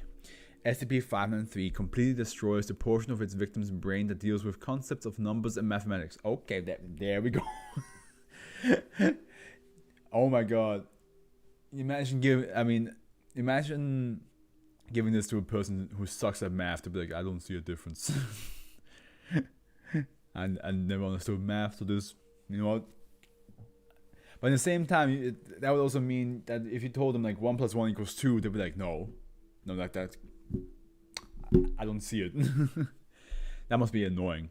Its surviving victims literally cannot distinguish between 2 and millions, or before even the most rudimentary addition, let alone more advanced calculations. Counting accurately, even only from 1 to 10, is only possible by dint of memorization. If asked to determine whether one number is larger than another, survivors cannot give an accurate answer. Oddly, survivors are seldom, if ever, distressed by this fact unless forced by experimenters to work on mathematical problems, at which point they become defensive and often exhibit aggression. It's a math student all over again. It's fucking high school math all over again. Where people just get so pissed off that they don't understand how math works, and then the teacher has to teach this whole class over and over and over again because there's this one student that just doesn't get it. And you're just there like, oh my god, dude. Oh my god, dude. It's very simple, dude. Just carry the one. SB593 was discovered in 2000 blank at blank blank blank blank blank comma blank blank in the form of several pressurized containers attached to the central HVAC equipment for the main trading floor. The initial outbreak was swiftly contained and damage control measures taken in the media, but the origin of the virus remained unknown. Investigations of all labs known to the Foundation to be capable of genetically engineering such an organism is underway. Addendum: despite its genetic similarity to measles and winterpest, no vaccine currently exists for SCP-593. Yeah, I mean, I don't think you can, you know. Chopper in One Piece once said, "One day, I'll find a medicine that cures stupidity."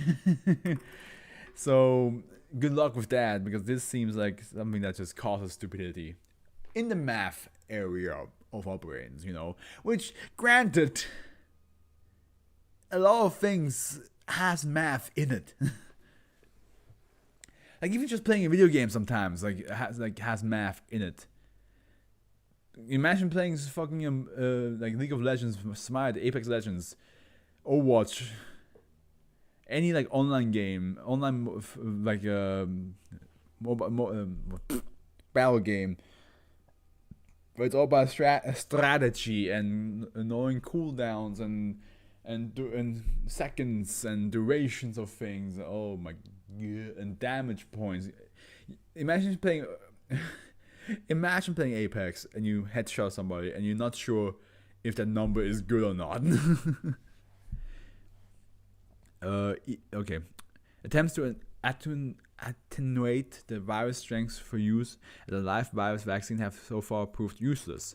Killed virus vaccines do not appear to trigger the body immune response. Immediate containment and isolation of all possible victims is recommended, as well as immediate investigation of outbreaks of measles in populations where measles vaccine uptake is normally historically high. I will be honest, at first I was like, this seems weird. It seems like it's just a normal a potential virus that we could have, but then the other half came along and I was like, this is kind of funny. So it's just, it's measles, and then one day you wake up and you're like, I don't know what math is. And then somebody's like, hey, like you with a roommate, hey man, how many more apples do we have left in the fridge? Oh, we should have like 30. What? There's not 30 apples in the fridge. Yeah, there is 25 apples in the fridge. But you said 30 a moment ago. No, I said 50. What the fuck? This man, I'm tired. I don't know how many apples are in the fridge. Just check. 2. Brother, there's 2 apples in the fridge. See? Told you. 12. What the What is wrong with you? Why can you not say the correct number anymore? I am saying the correct number. 572. That's how many apples are in the fridge. Electric sheep. It's a Pokemon. Don't even lie to me. It's a Pokemon. Another fuck, dude. It's been 4 Euclids in a row, man. Give us something. Give us a new save, Yukita. Just give us something. SB594 is kept at Bio-Research Sector Blank, located on 54 kilometers squared of mountainous rangeland. Look at that sheep, though. Look at him. He's so yeah. Is that a sheep, though?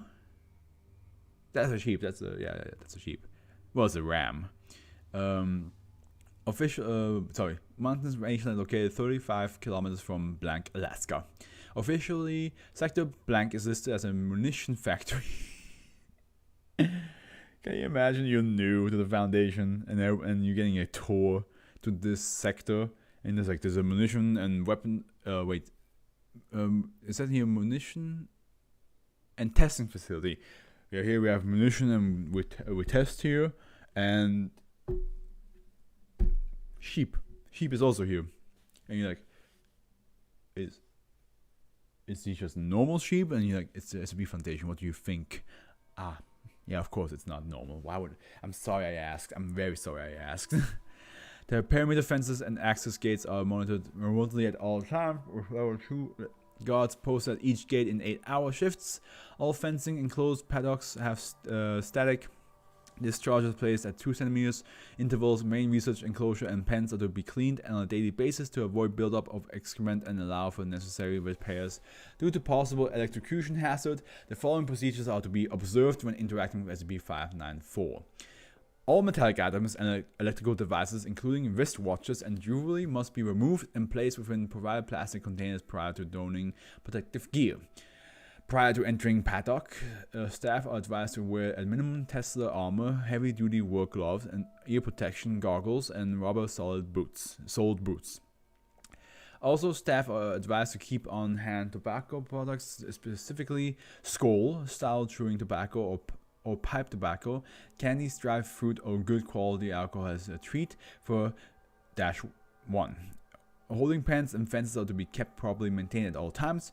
Wool of mature adults 2 years and older is to be kept shorn to a length of 2 mm for ceramic shears twice yearly and baled in anti-static bags with strict adherence to guidelines set out in document 594-S.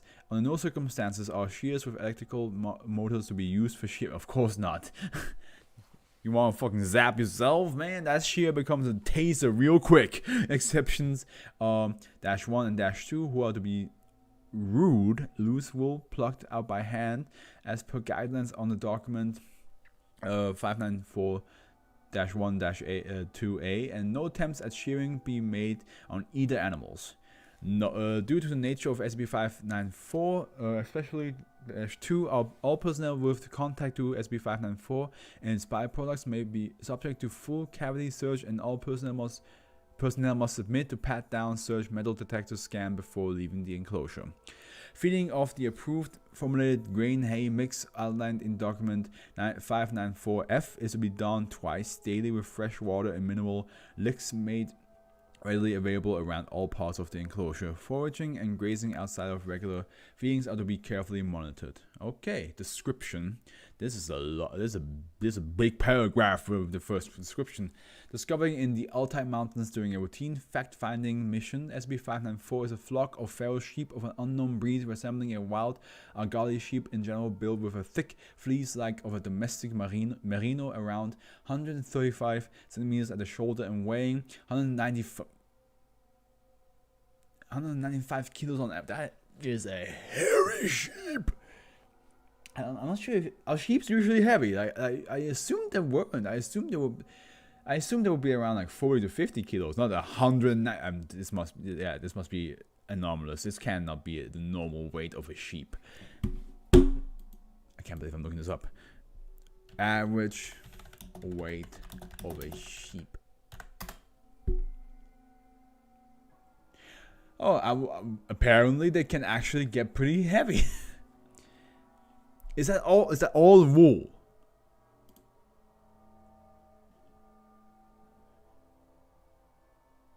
Is that all just wool weight? Because I'm still baffled by the idea that a sheep weighs that much.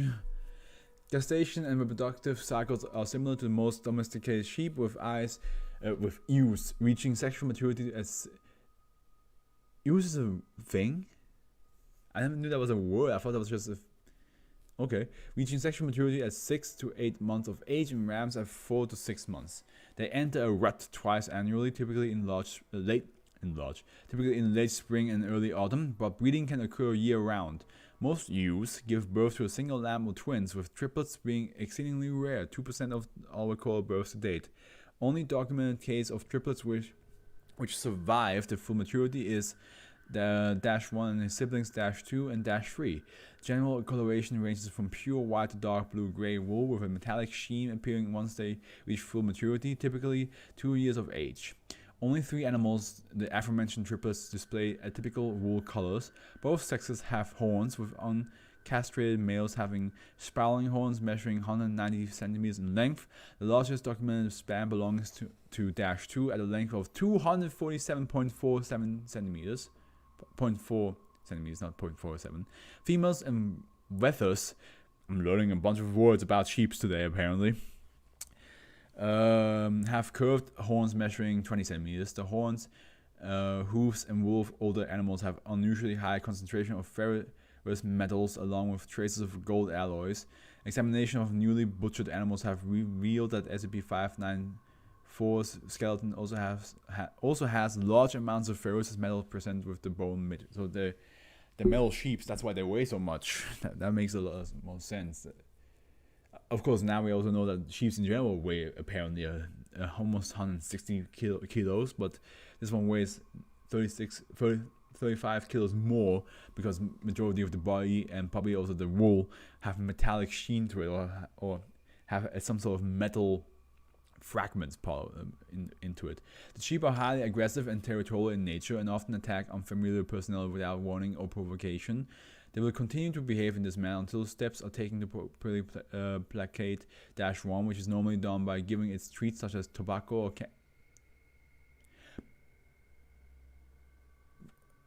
like human candies, like fucking chew tobacco. That is. What is that sheep going to be like meh, meh, meh. Anyway, as I was saying, once I realized it was actually a friend of God. You know what I mean? Like what? Once this is done, the flock will become docile and behave like normal domestic sheep.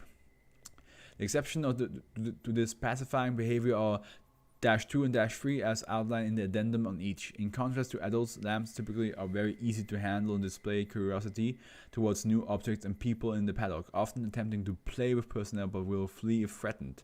The sound of a panicked lamb will cause nearby adults to attack violently, so caution is to be taken not to spook lambs. Lambs also show a tendency to form attachment to certain humans, often following them around the paddock and begging for food or attention. This is especially noticeable among bottle-reared lambs. Such attachment often lasts even after sheep has reached maturity, as seen in the case of -2 and Dr. Merriweather. At present, the flock numbers 1,214 mature sheep plus 448 lambs and immature sheep. That's a lot. That's a big amount of flock to have by a munition and testing. Wait, hold on. They have those sheep at a testing sector and munition sector. Isn't there a high chance that you might accidentally shock one of the lambs or like scare one of the lambs with the tests? And then you have 1,314 adult sheep going like, we're gonna fucking kill you.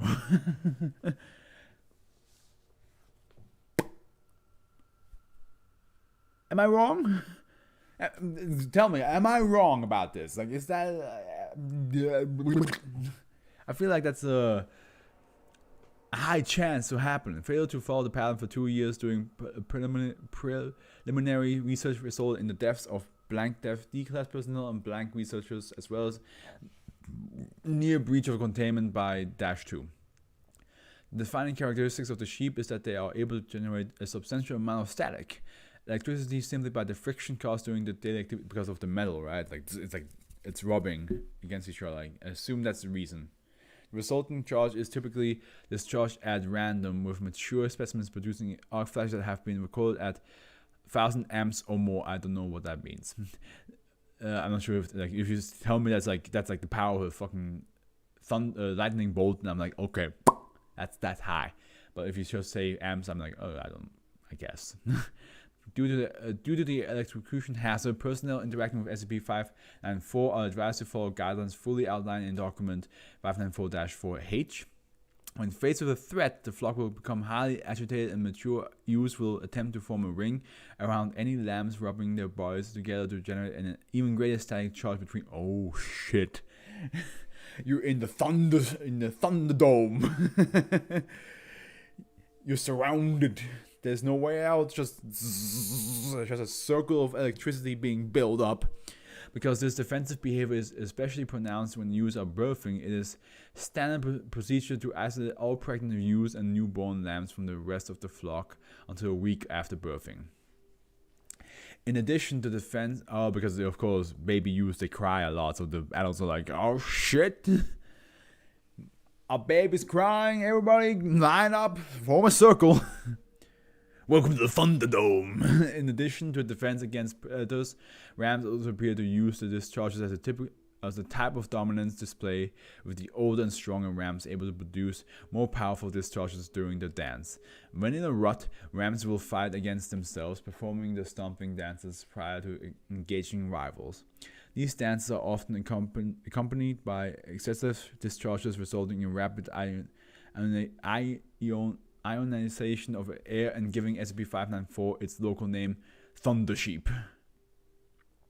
You're gonna eat lightning and you're gonna crap thunder.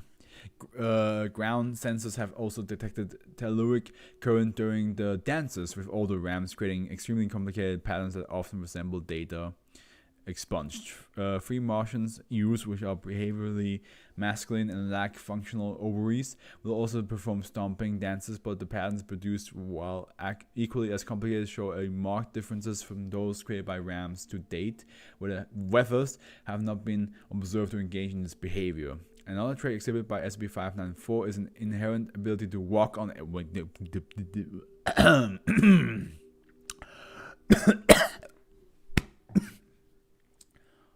walk on air, you say, or more accurately, levitate themselves at a distance on average of 2 to 4 meters vertically. I think the previous SCP, the SCP-593, has infected me now, because 4 and 5 for some reason always get swapped with me now. Whenever I read SCPs, it gets swapped so easily. Via manipulation of electromagnetic fields. Lambs and younger animals have a tendency to lose control mid-flight, often falling from high cliffs, which can result in death of the animal. This may be the way the flock culled out weak animals in the wild, but more research is needed. Research has been done on the properties of SCP-594 wool, milk, meat, and horn. Results of these tests are pending full documentation. However, the meat, milk, and resultant dairy products have proved to be fit for human consumption. Approval to include Thunder Mouton and various cheeses made from the milk of SCP-594 in the Foundation standardized menu still pending. Data pending. Okay. That is cool.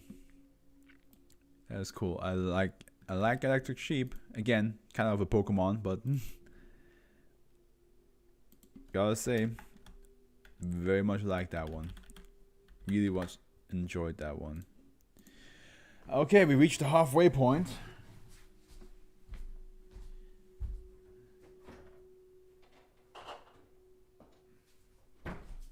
Gonna need some water now. I'm gonna see if I can get this done before I start eating, because I am getting hungry, but I don't want to eat on stream for you guys, because probably some of you probably wouldn't enjoy if I'm just like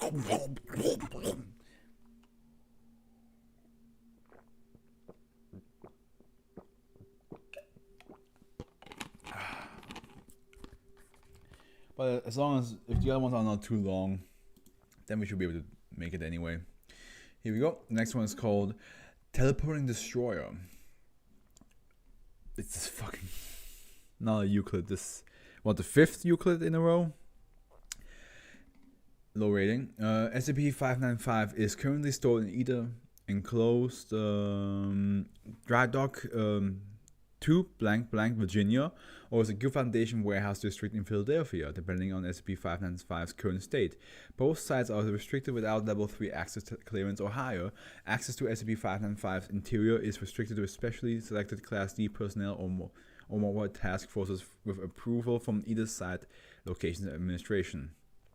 Due to the nature of SCP-595's effects, it is imperative that no personnel or sensitive equipment be located within the storage sites after SCP-595 has been dormant for over 2 hours. Normal research activities may resume at one of the 2 sites after SCP-595's documented effects have subsided. And here we have a picture during a tour of duty in the Pacific 1944. Description: SCP-595 is a Cannon-class destroyer escort D blank USS blank commissioned by the United States Navy in late 1953. See? Again, 1942. Why? Why is that a thing? Why is that happening? Why do I have the tendency to say 5 instead of 4? And other way around as well. I don't understand. It is no different from any other vessel of its class, with the exception of several munitions magazines filled with data expunged of unknown manufacturer. These devices cause the vessels and limited surrounding area to be permeated with abnormally high levels of electromagnetic radiation. Periodically, the devices induce a tremendous spike in the amount of electromagnetic radiation, resulting in effects outlined in document 595-1. While these spikes are mostly regular in their timing, they can result in severe damage to surrounding equipment and personnel if safety precautions are not strictly adhered to. The ship is tied to reports of a secret U.S. Navy experiment, Project Philadelphia, purposely investigating principles of teleportation and possibly of camouflaging naval vessels by bending light around them, rendering them invisible to the naked eye. The failure of the experiment resulted in the loss of nearly the entire crew, as they were unable to contain it. The U.S. Navy agreed to turn SCP-595 over to the Foundation for further study. Unfortunately, information relating to the experiment has been made public. Cover-up efforts are detailed in the addendum below. Oh my god. So this is one of the SCPs that somebody was like created, and actually willingly gave it to the Foundation, but they still decided to like tell everybody that it exists. Why? That is dumb. That's just dumb. Document 1. SCP-595 self-contained bank devices are known to cause varying spikes in radiation levels at regular interval, approximately every 3 to 4 hours. When the Foundation acquired SCP-595 from the United States Navy, little was known of the device's side effects, as the Navy had already destroyed almost all relevant documentation. As such, testing commenced in earnest, producing the following known results. The foremost effect of SCP-595's tremendous levels of electromagnetic radiation is that the ship can exist in one of 2 locations, varying randomly and requiring 2 teams of researchers to fully monitor SCP-595. The vessels have been observed with lower bursts to appear translucent and in some cases almost completely transparent to the naked eye, while remaining in place at its current dry dock. Any personnel located on or within a radius of blank meters of the vessel while it's undergoing a radiation burst can be subjected to the following effects. Oh boy, here goes. Personnel not located aboard the ship but still within its area of effect display effects similar to that of SCP-595 itself, sometimes reappearing in place but sometimes showing up at the other secure facility. There have also been occasions where these personnel have disappeared completely and did not reappear in any Foundation-controlled sector. An incident of this nature occurring in 19 blank resulted in the loss of blank U.S. Navy personnel, prompting the current containment agreement.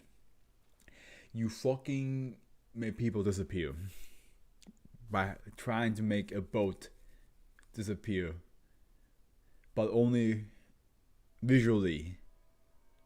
These guys are gone. Persons in physical contact, either on deck or inside with SCP-595, are subject to the effects listed above, but with markedly increased danger. These properties were discovered when Agent Blank was trapped on the ship, faded out of sight, and upon returning was fused to the bulkhead he had been standing near. Inspections showed a perfect molecular bond of tissue to metal, cleanly severing the entire lower portion of the agent's abdomen, which protruded from the opposite side of the bulkhead. Ooh. When questioned, the agent reported feeling no pain but was unable to move his lower extremities and exhibit signs of extreme nausea and early stages of acute radiation poisoning. Attempts to recover the surviving portion of the agent's body from the ship ultimately resulted in his death. During the same incident, 3 Class D personnel have been assigned to clean the engine room. Most of D-12074 was found in a crankshaft with his legs fused to the ceiling over a meter away. Oh my god. It's basically, you know what it says like about like teleportation would be like you your body gets torn apart on a molecular level and then reassembled, where you end up teleporting to. It's basically that, but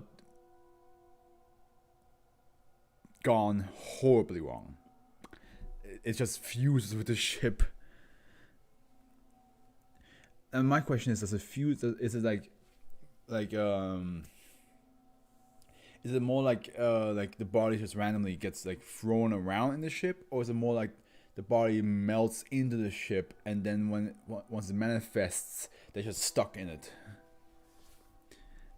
With his legs fused to the ceiling over a meter away from it. Okay, yeah, no, it's just randomly thrown around. D234, goddamn it, D23574 was fused to a deck plate, and his lower extremities were never located. Nor was D75224, was simply vanished. Other cases have seen personnel molded into solid steel doors while still conscious, or alternatively missing limbs that are incorporated into the structure in other locations of the vessel. Standard operating procedure called for termination of these victims, as all efforts to sever them from the ship have resulted in death of the affected. Addendum. As of the late 1950s, numerous books and eyewitness accounts have surfaced in attempts to shed light on the Navy's failed experiment, further complicating containment procedures. Thanks to the efforts of well-placed field agents, the Foundation has managed to mostly discredit these sources, leaving the experiments as a well-known but officially debunked urban legend. All published accounts have been doctored to indicate DE 173 USS Eldridge has been the test bed for the experiment, thus drawing attention away from SCP-595. All previous records of the experiment have been successfully obtained or were destroyed by the United States government. And then attempts to disable the devices located within SCP-595 have all met with failure, as a shutdown procedure documented in Manual Blank 3A require more than the allotted safe margins of time. The use of electromagnetically shielded remote vehicles is currently being investigated. Okay.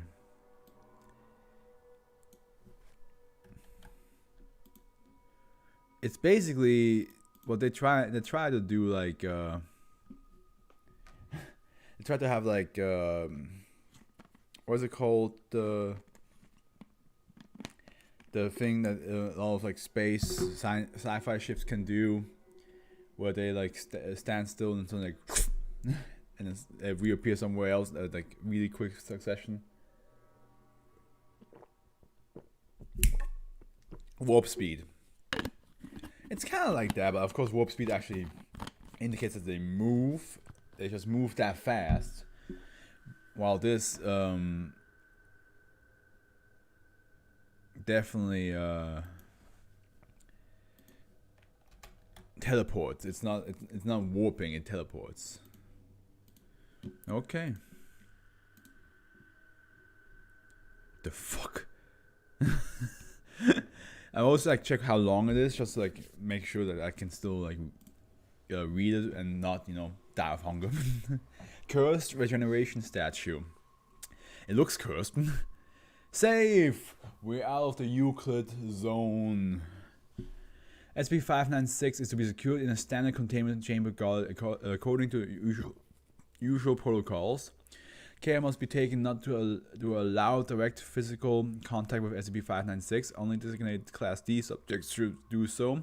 Subjects should be medically screened before a new subject is applied to SCP-596. O5 oversight may permit special exception when a healthy alternative for a unique and critically required subject cannot be found. All biological material derived from SCP-596 should be handled according to the Foundation safety guidelines. As sedatives have been found to impede the productivity of SCP-596, subjects must remain conscious when applied to SCP-596. Naturally, restraints will be required in order to facilitate the application of a new subject. It is recommended that new subjects be restrained to the operating table with one arm extended outward from the body. This position must easily allow access to quickly decapitate the subject after application is made. Excuse me, what? You test on them and then you kill them right then and there. This position, wait.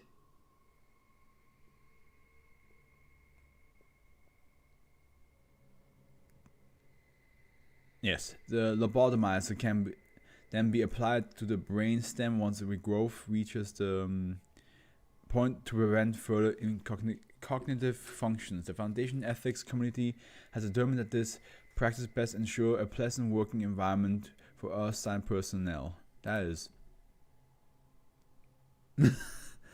After the new subject has been applied to SCP-596, the old subject may be disposed of, blood and other fluid harvesting material may be connected to the new subject, and organ extraction can begin. What does this fucking thing do? That this is the only way how to contain it.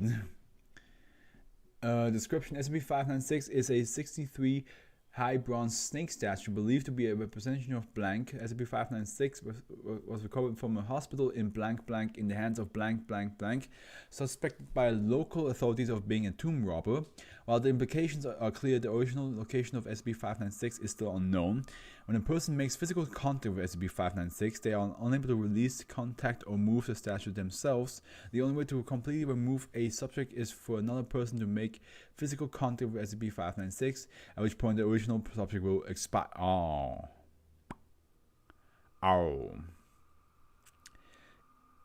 Is that why you have the decapitation? Because then it's just like... just... well, it doesn't make a sound, it's just...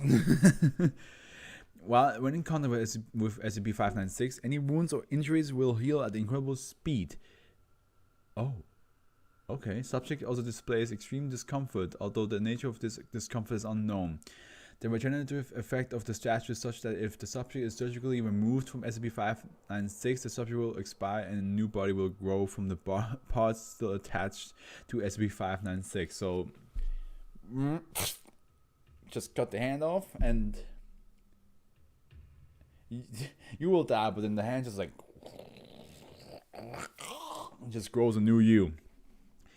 SCP-596 immediately after subject removal, several fingerprints and subsequent regrowth is not visible from this angle. It looks freaky. Experiment log. Okay, we have 217. SCP-596 brought in with sedated subject blank blank blank attached, placed in a containment chamber under observation. Subject appeared restless and pained with agitation growing as the sedative wore off.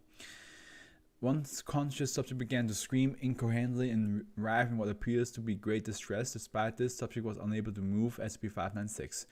Behavior is consistent with considerable pain, but there is no indication as to whether this is physical or psychic in nature. 218. Still unresponsive to questioning or other stimuli, subject was led quite easily when gloved personnel moved SCP-596. Subject unable to take food or water, so IV may be required, will observe the effects of starvation first, however. 310. 3 weeks after arrival and blank blank shows no effect of starvation or dehydration. Subject has maintained motion and constant screaming without sleep for the entire period. Ow. The vocal cords, ow. The means by which SCP-596 sustains the subject may be of use, provided the other side effects can be eliminated. Otherwise suggests that SCP-596 may be scheduled for destruction. 313. Ceased screaming at 12:04 today. Subject was sedated and examined. Examination showed the subject vocal cords completely shredded. 15 minutes after sedation wore off, subject began screaming again. Further examination showed the vocal cords completely healed. This healing effect gives new promises to SCP-596. 314. God, this poor guy or girl, whoever the subject right now is, poor them. They're just stuck in an endless screaming loop, and once the vocal cords are shredded, it gets healed up again. Tested limits of SCP-596 healing effects: sedated subject and severed left toe. No regeneration displayed until subject regained consciousness, whereupon to regenerate in 26 minutes. That's pretty fast. Severed right foot without sedation. Regeneration began immediately and concluded in 83 minutes. severed both legs regeneration simultaneously in 297 minutes. And it appears that the regeneration in one area is not slowed by injuries in other locations. 315 severed arms. Blank was using to hold SCP below the elbows. Subject body immediately died. Autopsy showed no identifiable cause of death. Regeneration of attached form began. 316 subject began writhing as motor and nervous systems developed. Screaming began again at 7:36 as soon as respiratory system was capable. Fluid regeneration completes at 21:05. But now my question is it the same person, or is it a whole different, like, because the brain had to like regrow, right? So it's like, you know, the whole like idea of like, if you I guess it is, right? I guess it's like the Deadpool logic, right? Because as long as Deadpool can regenerate, it's still him. It's not like, even if the brain's gone, it's still him. It's not like he would grow a new body and just act different. 317 subject sedated and restrained, hypodermic inserted into medical cubital vein, several pints of blood drawn before drop in blood pressure prevented further collection. Upon regaining consciousness, blood pressure improved and the drawing of blood could resume. 318 subject produced 72 pints of blood in the last 24. You literally are milking this person for blood.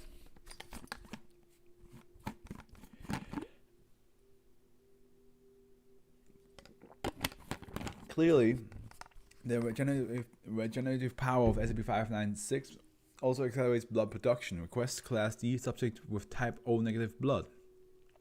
319 restraint Class D applied to SCP-596. Blank immediately releases SCP-596 and expires. With multiple draw points, Class D subject should be able to provide the Foundation with a constant supply of universal O negative blood for transfusion and experimentation. I still don't know what my blood type is. I need to look that up. Recommend Class D of blood type AB be kept on hand if universal blood plasma is required. 412. While blood production continues, there are difficulties in instituting the organ removal program. Even while restrained, surgical procedures are difficult while the subject continues writhing. Severing the hands allows the collection of a complete body of organs at once, but interrupts the blood pressure production. I can't believe they are complaining about, oh, we can't farm this body better. Decapitation seems to be the best solution, but unpredictable regeneration of the brain stem continues to cause difficulties. Date 413 from Dr. John Drake to Foundation Technical Development. Request subject SCP-596 automatic brain stem removal. Morning, chaps. Any chance you technical boffins could throw something together to chop off a head and stop it going back? We've been doing it manually so far and it becomes quite tedious, not to mention making everyone jump if the process is forgotten and the poor bugger starts screaming again. Please see the attached documentation which has been censored appropriately for level 1 and above. Regards, Dr. John Drake. This is gruesome. Literally asking your colleagues, like, hey, do you know where to, like, behead somebody permanently? Foundation Technical... Okay, so they answered. Your request has been received and approved. A technician will contact you shortly. And we have a technician right here. Well, shortly. 9 days. Mike Smith, Dr. Drake, your completed request has been dispatched. Please see attached specification. Although the device cannot perform the initial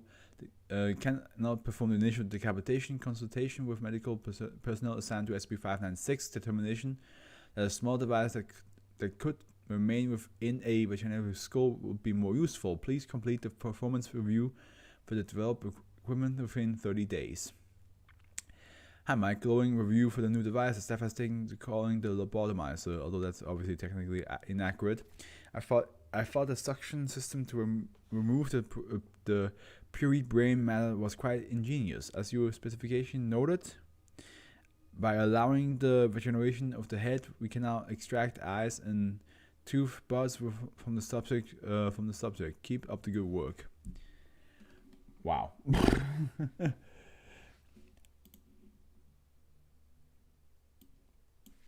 Gotta say,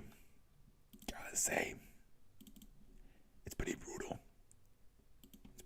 But I'm liking it. Last 3, right? Okay.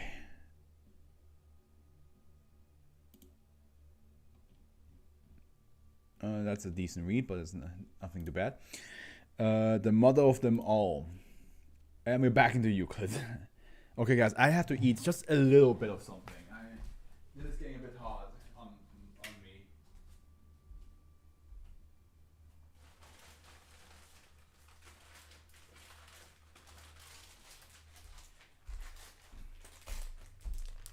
I'll eat something that's like more chewy and less crunchy.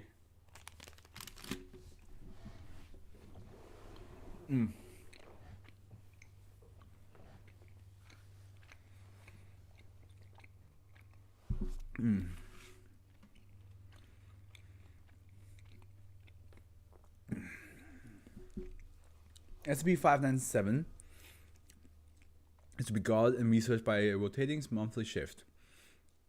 Those in charge of the design of the containment procedure are not allowed to contact with the SCP if at all. Possible duty should be left to oversee CEO level personnel. No one is to be allowed to view on video or through a window or be in the same room as SCP-597 for longer than 5 hours. Maintenance personnel are to alternate every day. I have to just check something, yeah. Evaluations are to be given at the end of... Oh my god, my nose has got so itchy, I don't know why. Evaluations are to be given at the end of the shift or whenever mental distress seems obvious. If psychological contamination is too great and poses a tangible danger, contamination can be performed immediately by the one's on-site analyst. The mental health officers are soundproofed for this purpose. The doctor can terminate up to 10 individuals at a time. Any more requires the approval of an overseer. In this scenario, procedure 597-32, weaning the babies, is to be activated. Vents in the ceiling require regular maintenance for this purpose. Smoke detectors are to be turned off for any reason. Candles and incense lit in 597's cell are to be taken as an indication of a dangerous obsession.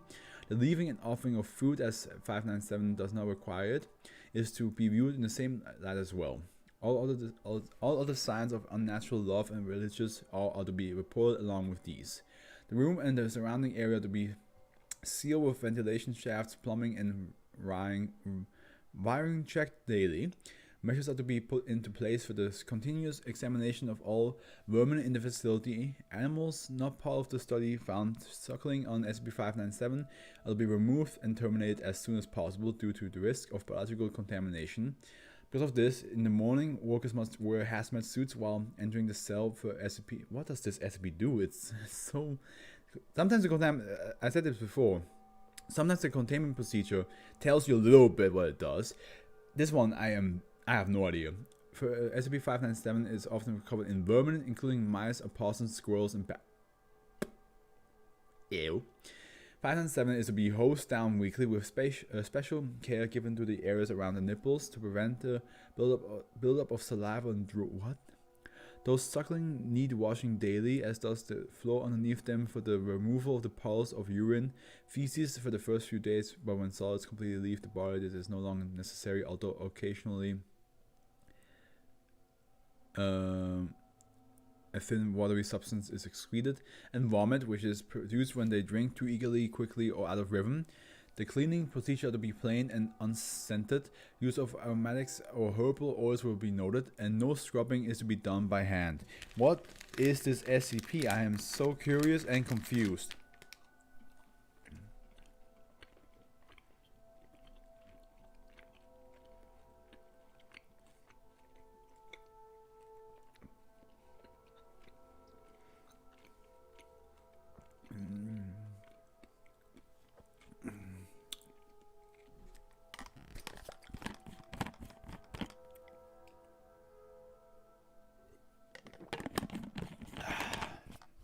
SCP-597 is a blob of flesh approximately 5.8 meters height and 10.67 meters wide. That's a big blob. Although this measurement changes slightly when it moves, or the substance expand and ripple. All of its body, mostly located on its roll, are hundreds of teats of various colors and sizes. Whenever a mammal is released into its cell, it will be drawn to the corresponding teat for its species and then proceed to suckle as long as they are unimpeded. The milk released will be identical in every way to the makeup of the subject's mother, although able to sustain the subject's nutritional needs indefinitely. While the fluid is the same as normal milk chemically, for some reason, whether to be effect of the SCP or an unknown quality of the substances it excretes, any full-grown mammal that would normally require more can survive to the end of the normal lifespan, give or take a few years. Simply by sucking at the nipple, although the teeth will fall out, the muscle will atrophy due to lack of use. The subject will curl up as close as possible to the side, lay under the SCP. There have been reports of suffocation or immerse himself and dive into the flesh itself, and stomach problems are presented because of the all-liquid diet. Oh boy. Milk taken in a bottle does not have the same results, although those already affected by SCP-597 will fall under quasi-hypnotic hold when presented with a container, will do anything to possess it, and find drinking it very gratifying. Those in charge of bottling the liquid have the urge to use a rubber teat for feeding babies as a cover, even when a normal lid will suffice, and will attempt to do so even when informed that it is in violation of dangerous materials protocols, not being an airtight seal. The urge to suckle is a mental, physical, and sexual compulsion, that is. While lower life forms cannot resist its effect. What is this rated, by the way? Pretty okay. While lower life forms cannot resist its effect that all humans can, although they experience great difficulty. Those in SCP-597's presence describe it as a mental pull, leading us to the conclusion that it is partially telepathic, although it is obviously appeals to deep instincts and is hormonal as well. Endorphins associated with breastfeeding and maternal comfort are released. Those who do give in do so in a mad rush, all restraint broken at once, or a slow ritual commonly involving bowing, kneeling, crawling, and chanting. They are reduced quickly to an infantile state, and within an hour lose all linguistic abilities, intellectual capabilities, and willpower before complete loss of brain function is said to be highly comforting and pleasurable, and they say they feel safe like never before. Before and after after contact is made, there are reports of strong feelings associated with vague images and recollection and sensation, all traced back to the room or crib, often centered around remembrance of their parents' smell and facial appearance. Data expunge, blank, blank, blank, blank, blank. Retarded blind, data expunge, permanently attached, data expunge, data expunge.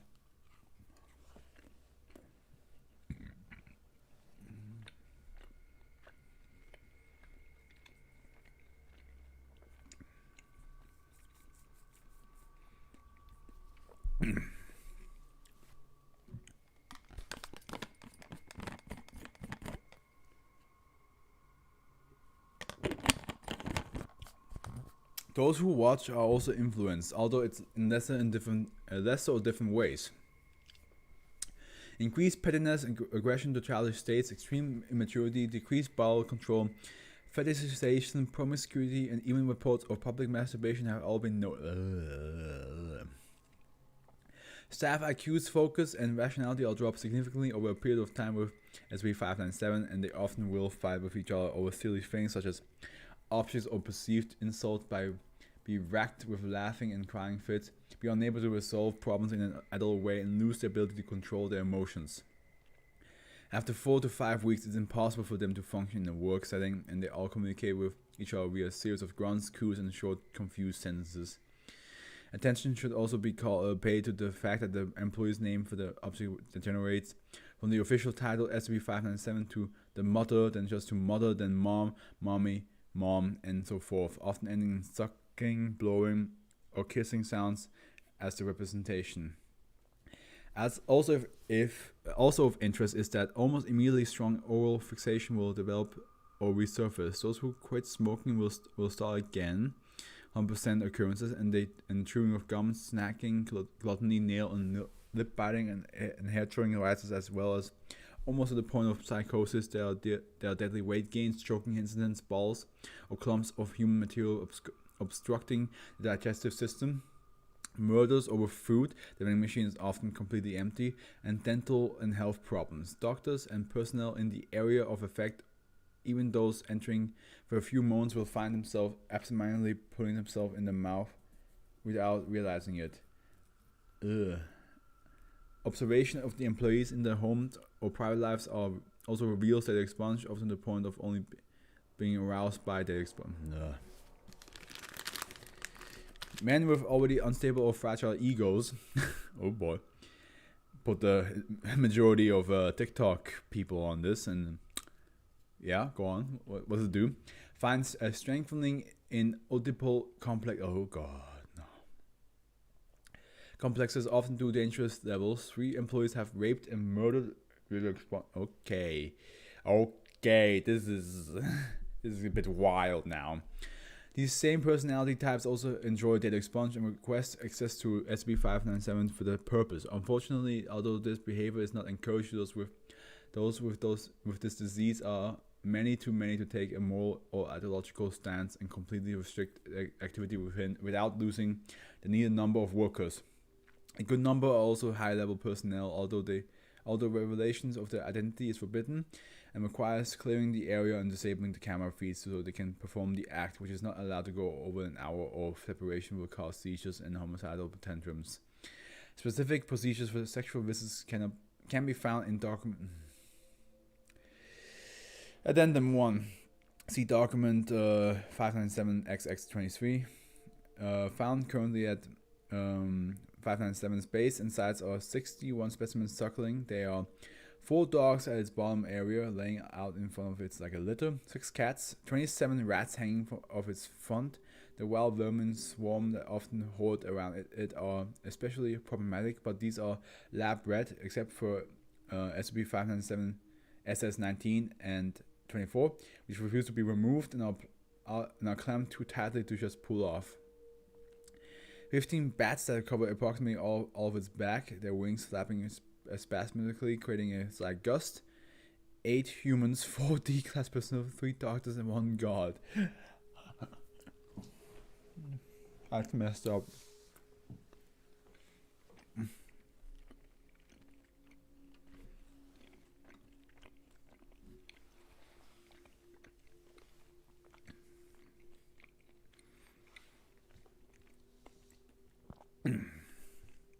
Document XT12.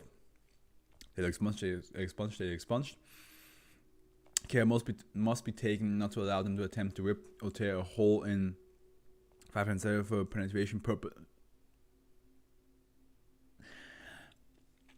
They expunged. Addendum 3. See document XX25. An all-female task force has been shown not to be more effective in containment, as demonstrated by 3 events. The development of bisexual tendencies that expunged, the loss of 5 female gods who have the writing "Mommy, Mommy, how I love my mommy." All of the walls of the cell were lost and began suckling, and the suicide of Dr. Van Nissen, who, after circling each and every teeth in red Sharpie marker and writing "life" next to them, shot herself in the head. This is uncomfortable and messed up and brutal, but it's a really good entry in the SCP stuff.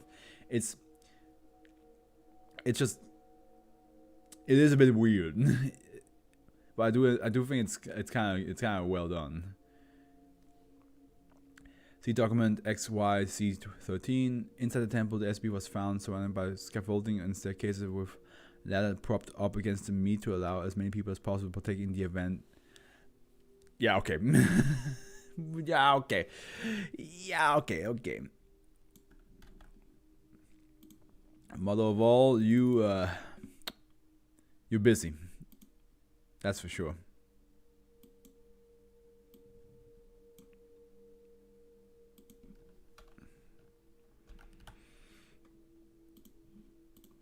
Okay, sentient color. Oh, thank God, one short one. Save. SCP-598 is contained in a 3x3x3, so 3-meter cubed room, which has been painted solidly with Bear brand pearly white paint. The floor is mirrored. 3 bright lights are positioned on the ceiling in such a way so that all the room is lit. These lights remain lit for 24 hours every day and are attached to a backup generator in case of power outage.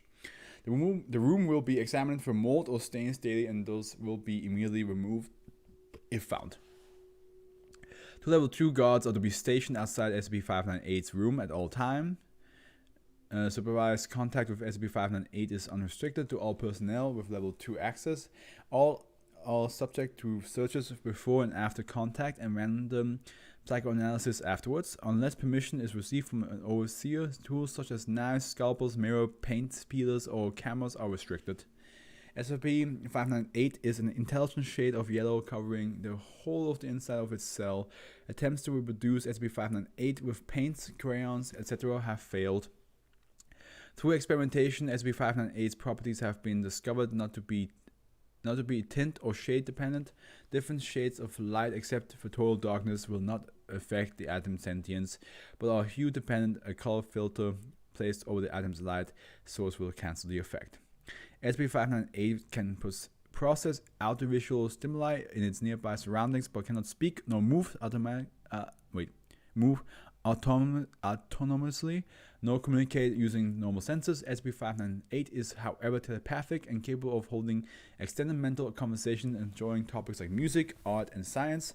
It displays a slight interest in the SCP Foundation, although it is likely that this is because of its immediate surroundings and not for malevolent reasons.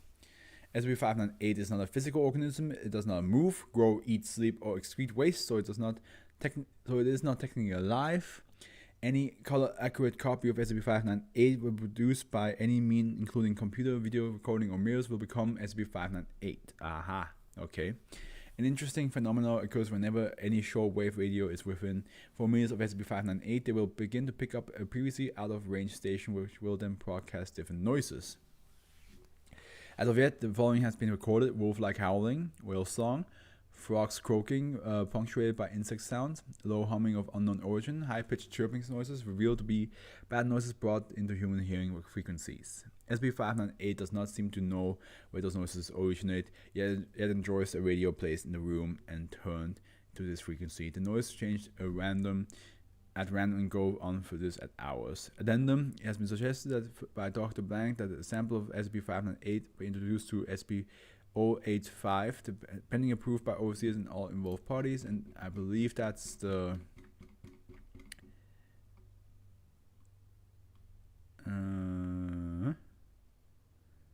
hand-drawn Cassie. Okay, that would be interesting. Cassie could probably talk to this SCP, right? Good. 2 short ones to end with. Nice.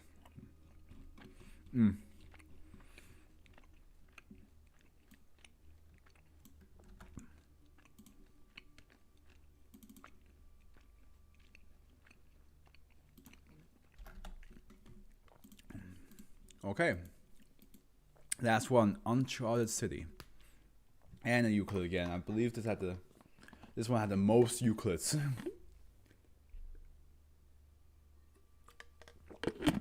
Well, the most Euclids in a row at least.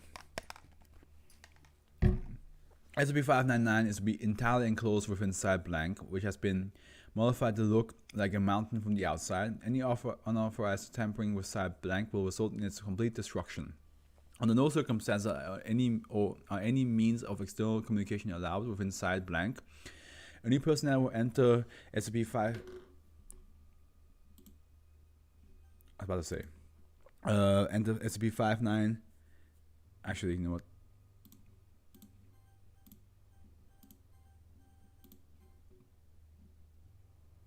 Wait, hold on. I'll be right there with you guys. I'm just curious about something.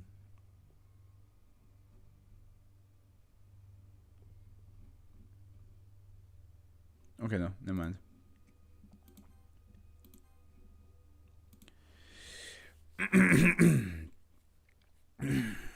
So, any person that will enter SCP-599 has to be given a full psychiatric evaluation immediately upon returning. SCP-599 is a small city located in Deluxe with a population of approximately 700. The inhabitants of SCP-599 refer to it as blank. SCP-599 does not appear on any map of the region, nor do any of the roads leading to it. SCP-599 was classified as an SCP when it became known to the Foundation that every inhabitant of the city matched the description and name of a person reported missing from a nearby city in the last 10 years. Okay. When questioned, the subject insisted that they had always lived in SCP-599. A city that kidnaps people and you don't know where they are. Before invariably adding that they were always looking for new neighbors. Okay. All Foundation personnel who enter SCP-599 are strongly encouraged by the inhabitants to purchase a house in SCP-599. Refusal to ultimately met with hostility, though so far no incidents of violence have been reported. Addendum. Personal log of Agent Blank, codename Agent Apocalyme. Day 1. Arrived in the mysterious city of Blank. The city does not appear on any map and the roads leading to it are all unmarked. The Foundation has decided to classify Blank as an SCP. I have been sent to determine the threat level posed by the newly designed SCP-599. I received a fairly warm reception upon arrival. It almost seems like they knew I was coming. I'm very tired from this trip. The locals agreed to put me up in a nearby motel. I was reluctant to actually sleep inside a designated SCP, but didn't seem to have much choice. I checked in using the fake name and the dummy credit account provided by the Foundation. According to the guest book, nobody else has checked in for quite a while. Day 2. I heard noises in the motel at night. Oh, that's freak. No. No. Don't need that. No. Don't want that. No.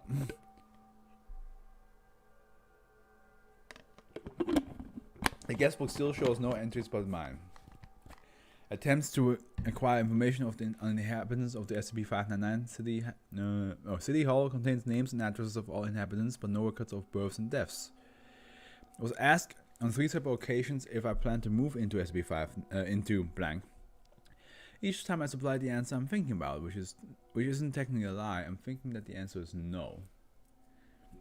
Day 3. We have until day 7. Okay. My door was unlocked this morning. It was locked from the inside. Someone went through my things, but nothing seems to be missing. There isn't anything in there that contains any real information on me anyway. I found a street in the residential district today that I'm certain wasn't there yesterday. Several houses were present, but none were inhabited. The people living nearby claim that the previous occupants moved away, adding that it's been so lonely ever since. Again, City Hall has no records of anyone ever moving away. Day 4. See, this is where I, as a person, at day 3 will be like, I'm out of here. I know this is an SCP agent and that is his job, but if this was like a horror movie situation where you find a city that nowhere on the map and people like ask like, do you want to move in? And the second night you hear people doing things, and the third night somebody actually broke into the room, I'd be like, nah, I'm out. I don't care that I booked this motel for like a week. I'm out. They caught someone sulking around my car last night. Must make sure to set alarm every time I leave it. I needed to find something in town today, so I went to try and find a map. There doesn't seem to be a map of this damn place anywhere, not even in the library. Speaking of the library, it's probably the most empty library I've ever seen. There's nothing that could possibly give me any background information about the city, not even newspaper archives. I did however, find Agent Blank at the library. Agent Blank was sent to the city shortly after its classification as an SCP and never reported back. He seemed to have no memory of me or of the Foundation. He was, however, very enthusiastic about convincing me to move in, as well as introducing me to his wife and children. The youngest appears to be at least 5 years old. Agent Blank has only been missing for 6 months. In the middle of all this, I completely forgot what it was that I wanted to look for in the first place. This reminds me of, so for anybody who, I'm running the show right now, a Critical Role, a Dungeons & Dragons show on Twitch, which is also on YouTube, done by multiple different voice actors, and Matthew Mercer is the DM. he made an island that people can visit easily, but every inhabitant there is apparently like happy and married and or has children with people. And at the end, you find out that this all happened because a certain creature called Ukutoa, no, not Ukutoa. What is his name? Ukutoa was the sea creature. Sorry, this creature is like a volcanic beast from different realm. Something. Vokodo. And we find out that Vokodo actually hypnotized them or brainwashed them all to think that they just lived here and that they were happy and all that. So this reminds me of that. Day 5. I remember what I wanted to find yesterday. I have noticed that several things are completely absent from this place. The city has no cemeteries, no funeral homes, no mortuaries, no headstone markers, and no hospitals. Day 6. What the hell is going on here? I just turned on the sink in my motel room to brush my teeth. No water came out. Instead, I was hit with a loud hissing sound and the smell of natural gas. The same thing happened when I turned on the shower and flushed the toilet. That settles it. I'm getting out of this place right now. And now we have this. I'm writing this entry from the safety of a rebuttable motel in Dead Expunge. Allow me to recount the things that happened as I try to leave SB599. First, the deadbolt in my motel room door refused to disengage. I had to break a window to escape. As I was leaving, I was certain I heard the sink and shower come on. My car had somehow migrated to the other side of the parking lot. As soon as I got out of the parking lot, a violent thunderstorm started. It was the first time there had been so much of a breeze since I arrived. 2 major streets were closed, one for construction and one to a down power line. At least a dozen cars had all broken down right in the middle of an intersection. Finally, at the last intersection before I got out of town, the traffic light suddenly turned red without an intervening yellow and stayed that way for half an hour. I finally decided to ignore the light and floor it. The cable holding the light broke as I drove under it, and the traffic lights just barely missed my car. If the foundation expects me to keep working like this, they have to start paying me a lot more than they do. No, pay increase decline. Welcome to the foundation. Get used to it. 056. Oh my god. This is what I mean, right? Foundations, they're kind of a bit of a dickhead themselves. Like, come on. This guy almost got forced to stay in a place that he clearly didn't want to stay.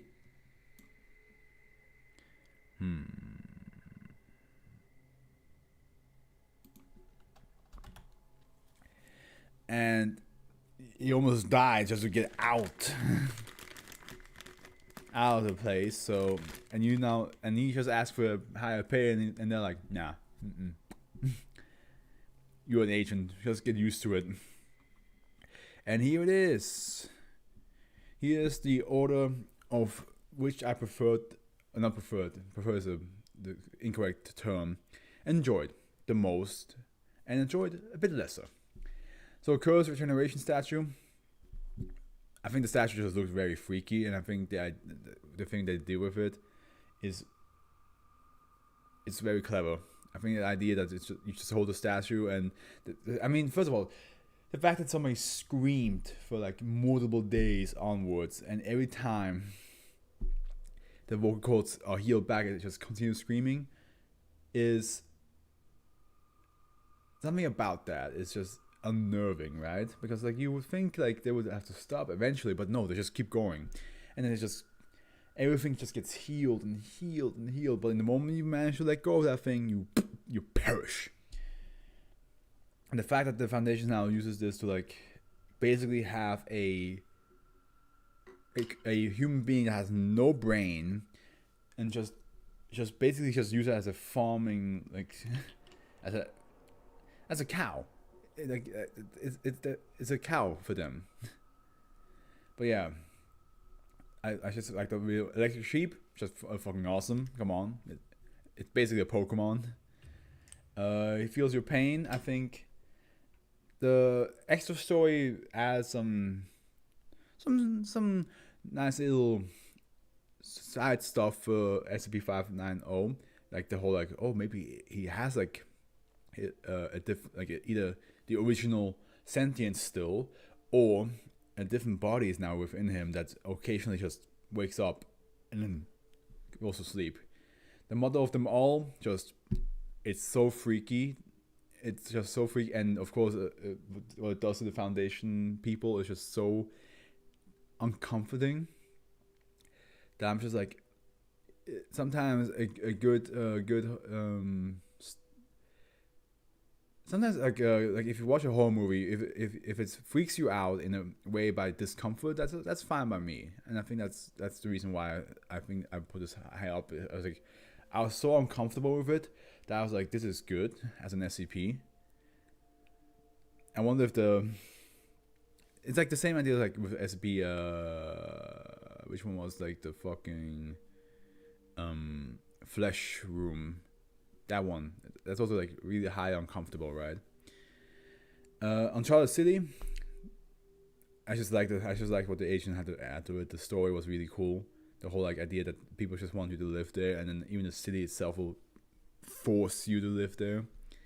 Contagious innumeracy. The fact that you forget math that's what I thought was really hilarious.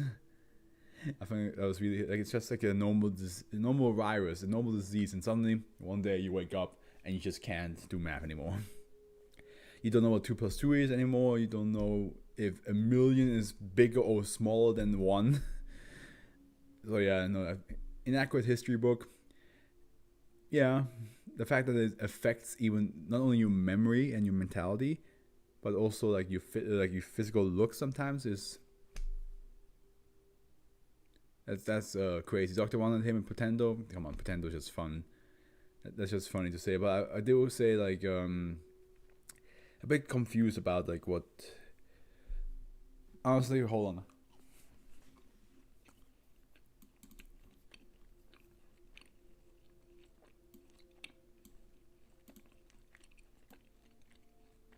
God damn it.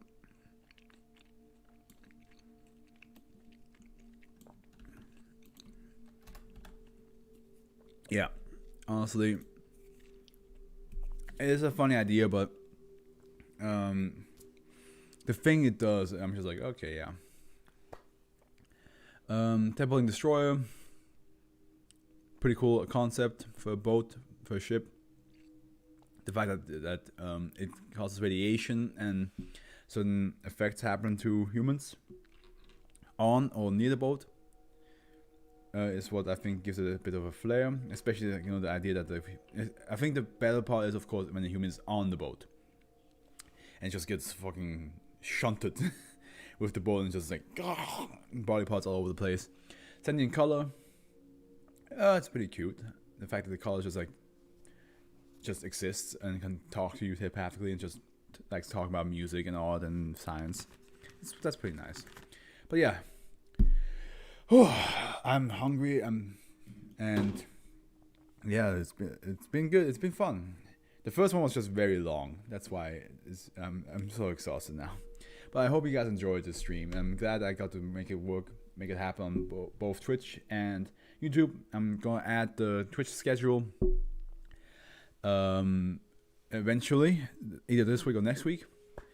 And I hope you guys enjoyed this reading. Tomorrow we're gonna read the first 10 of the 600s. So I hope I see you guys tomorrow for Halloween. And for now, the Afro's with you. Enjoy your night, your morning, your evening,